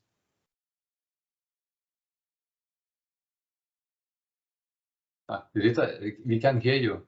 Yeah. Sorry. Thanks, Martyn. Very interesting insight that Lithuanian issues we have and we face are quite typical for other countries also, and that is point to talk about scholarly publishing more and more on international level, because we face more or less similar issues, especially in the era of the digitalization, and I think digitalization continues to be the largest issue for Lithuanian journals. For example, when I give a task for my students to make a literature review, and if I encourage them to use more Lithuanian scholarly journals, and they want to do this, they prefer at least to start to read from Lithuanian material. So they quickly face a problem if they work with modern techniques. They face a problem of the bibliographical issues, and so they cannot use completely modern reference tools when they use mainly Lithuanian journals. I don't know, maybe Vincas, you can continue with that, because students ask me why we face, we have to add manual, sometimes there is lack information about authors, sometimes about number of the journals, very often there is empty space for doyer and so on and so on. Mm-hmm. It's a good point you made, because of course students want to use reference managers and etc., and they can be used properly only if journals has at least DOIs, yes. And what we found by making an analysis of Lithuanian journals, 1/3 of journals in Lithuania still doesn't provide DOIs. I mean, do not register DOIs. So quite a lot of journals. And it's quite a strange aspect, and I hope then soon it will be solved. I just, if I have stage now, so I would like to invite small publishers which can't afford to be a full members of Crossref. We can use support of Lithuanian Association of Serials. We provide support to small publishers, to solo publishers, I mean digital scholars, just to get access to Crossref services. So we are actually now supporting 17 small publishers in this regard, and they can now register DOIs, use Turnitin tool for plagiarism, etc. So, and hope that so journals which are still not registered will start soon to do it, because they miss a lot by not providing not registering DOIs to the papers. And also, what is important, it is important to register not that, I mean, main, as we call it, metadata, title, abstract, and keywords, and offer affiliation, but also references used in paper. Because only in this way can work that cited by function, which is a nice tool implemented by Crossref. But if you do not provide references, there is no data to work properly with this tool. Yeah. Mm-hmm. Martyn, please, you have some comments. Yeah, just a couple of points in response to that. I think firstly, if you are struggling with DOIs or technical issues, then don't wait till you have everything solved before you come and talk to us. There may be solutions that we can suggest. And as you said, Vincas, we work through sponsoring organizations, which means that the small publishers don't necessarily have to have their own individual membership with Crossref, which there's a cost associated with that, but you can join together with other publishers as well. Yeah, and the other point I was going to make about so I was at a conference, the German Open Access Tage, a few weeks ago, and there was a question there to an open access librarian to say what would make your life easier, what would help you to process open access publications from scholars at your university. And I was expecting that the answer would be business models or clearer expectations from funders or blah blah. The answer that was given was actually better transfer of metadata. So metadata is really, really important to help all sorts of workflows to support authors as well as kind of making the work more visible. Mm-hmm. Thanks, Martyn, for your comment. So there were touched today a lot of very interesting points, and I made many notes about that. I don't know what to distinguish from all of these things, but I think that that in Lithuania we still continue to have a problem, maybe more problem, at least to my point of view, more problem with mentality of people who are leading journals on editorial staff and board than with technological issues, because technologies are instruments, but in order to use it, you have to change your mind. You have to be very open and think differently and to act differently. And you cannot think about the journal as something belonging to you or to your institution. The journal already in contemporary world belongs to the academic society, to the knowledge society, and so on. And Vincas, you are working as president of Association of Lithuanian Serials. Do you see this a problem or not? Yes, of course. I see, because it's a challenge actually for publishers to create that qualitative metadata. And I see in the discussion, Lina Šarvauskienė noted an important aspect about that this bibliographic references has to be done professionally, but some reference managers do not support the Lithuanian language. So that's why I also raised the question whether it would be possible to upload in Lithuanian language those metadata too, to Crossref, so that it would be possible for reference managers to acquire that information in whatever language that person wants to. Because now if it's acquired only in English, reference managers automatically converts it in English, and it happens so that the title in Lithuanian happens to be this those capitalized first letters. It's very untypical for us, and you have to typeset or how to provide that reference manually.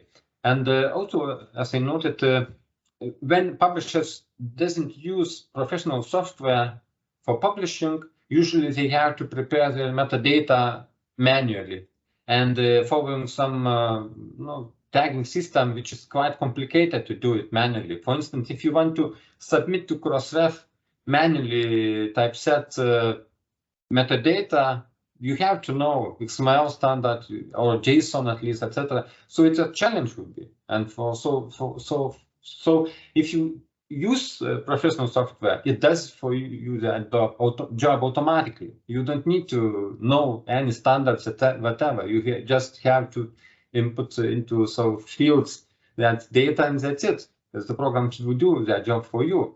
The same is with references. If you provide DOIs at the end of each reference, that Crossref recognition tool will recognize it properly and include it to Crossref database.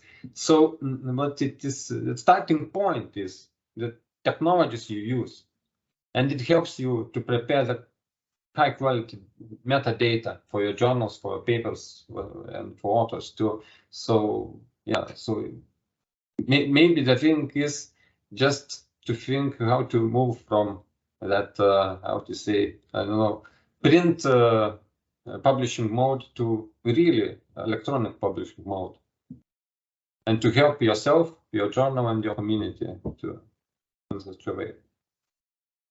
Mm-hmm. Yeah, it is very important, as Vincas, you mentioned, to change our mind, and maybe we a little bit afraid of these automatical systems, you know, and we think maybe they will make some mistakes and then things like that, and we do not fully understand them, and maybe are not how to say.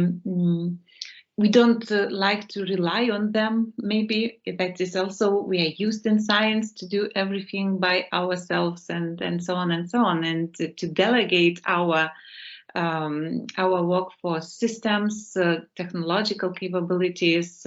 It is not so easy, you know, and that is a point. But I see we have a comment from you, Martyn. Yes. Okay. Yeah. I mean, maybe I can expand a bit. I mean, we do have multilingual support within the Crossref metadata. I mean, there are some fields already where you can submit. I think the title and abstract, for example, you can have them in different languages. But I think where the issues are, as you say, with the systems that make the deposit, maybe the systems that extract the metadata, and also in like some of the internal matching systems that we have as well. It's all very much focused on English, and so I can't tell you how well we do reference matching for Lithuanian, for example, or for example for Chinese or Japanese or Korean, where you've got very different, much more different alphabets. So it's certainly something that, as publishing becomes more and more international, and we want to support more and more languages better, it's something that we still need to keep on top of and address. Yeah, I would like to add to your answer. We are registering references of our paper, so we noticed this aspect. If you want that recognition that tool works well, you have to add DOIs at the end of that reference. So if it is added, no matter which language, it will be recognized properly and without mistakes. If you doesn't provide DOI at the end, and just it's in Lithuanian, yes, probably it will be with some mistakes. So it's important to use. And also I did another research on this field with a colleague from Czech Republic, and what we found out, very interesting aspect, that only we researched 270 journals in total international in Czech Republic and Lithuania, and we found out that only 44% of journals ask authors to provide DOIs at the end of references. So, and so it's, of course, authors, if they are not required, they do not provide. So publishers later on, they try to register with Crossref. Of course, its registration doesn't work well because it's absent DOIs, etc., etc. But one thing you can do, you can ask your authors to provide DOIs. It's not a big deal to ask, you know, and most of authors will include. And in later stages, it will be less more problems, this metadata. I think it's important to say that you can deposit references without the DOI, and we will try and make that match. That you don't have to kind of parse it and say this is the title, this is the author. You can just send the unstructured text. If that has a DOI with it, fantastic, that's even better. But you don't need to have a lot of formatting for the references. As a first step, we would like to just get the reference metadata. That's important. If the DOIs come with it as well, that's, as you say, that's much better. And probably for languages like Lithuanian, I suspect our matching is not as efficient as it would be for English.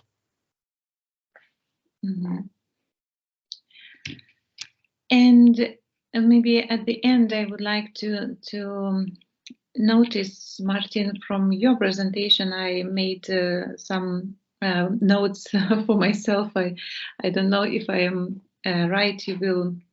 You will say, but when you were talking about adapting to rapidly evolving technologies in scholarly, press. So I made notes that it is important to make relationships, to make connections, and so on. So technologies is important, but technologies which enable to be connected, related with others, that is very important. And I think it will get more and more important in the future. And maybe you can make some comment about this to understand more in more broad view this point. Yeah, I think it's about, a lot of it is to do with identifiers and metadata. And for example, do you ask your authors for ORCID identifiers, which will connect them to the records? If you ask for funding data, do you ask for grant identifiers if they exist? That's something which is not so popular yet, but there's more and more funders are interested in registering identifiers, or look up the identifier for the funder as well. I think sometimes we've talked to publishers about this before, and they're just a little bit overwhelmed by all the possibilities of what you can add to your metadata. So I would just say, look at what you're doing at the moment, congratulate yourself on the things that you're doing well, and then maybe say, okay, what's going to make the biggest impact for my journals, for my community, for my authors, and implement that one thing, whether perhaps it's references, whether it's ORCIDs, whether it's requiring DOIs for references, or links to, requesting links to data sets, data DOIs perhaps. There's a lot of small steps that can be taken which will just enhance the value of your metadata and make the records more findable and hopefully more visible. Thank you, Martyn. Very, very good point, I think. And to be connected, related, we can, by using very simple things like ORCID and things like that, and that doesn't cost too much for the beginning, at least. So most important is to know about this. So our time is running to the end. And I would like to ask Vincas to make some final thoughts, because you are organizers and you are leading this conference, and thanks you a lot for this. So thank you for inviting me to moderate the conference, and I give stage for you for the final words. Thank you for moderation. Actually, I liked your approach to how you approach problems and what we are discussing in presentations. And also I would like to thank for presentations. And I'm happy that you agreed to present and to discuss with us what is important for Lithuanian scholarly community. And summing up what is important, actually, maybe I think at first point is metadata. Second one is automatization as a key for effective scholarly communication.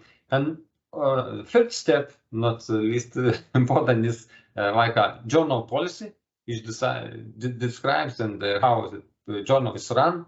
Of course, financial support is important, but what is no less of important is like making your journals more gender balanced, and maybe it will help to maintain those journals in more progressive way, actually, because that gender balance in business companies, it shows, there's research shows those companies do better like a business. So maybe and scholar journals could do better if they have a gender balance in their editorial boards. So yeah, so it's my conclusions, and yeah, thank you.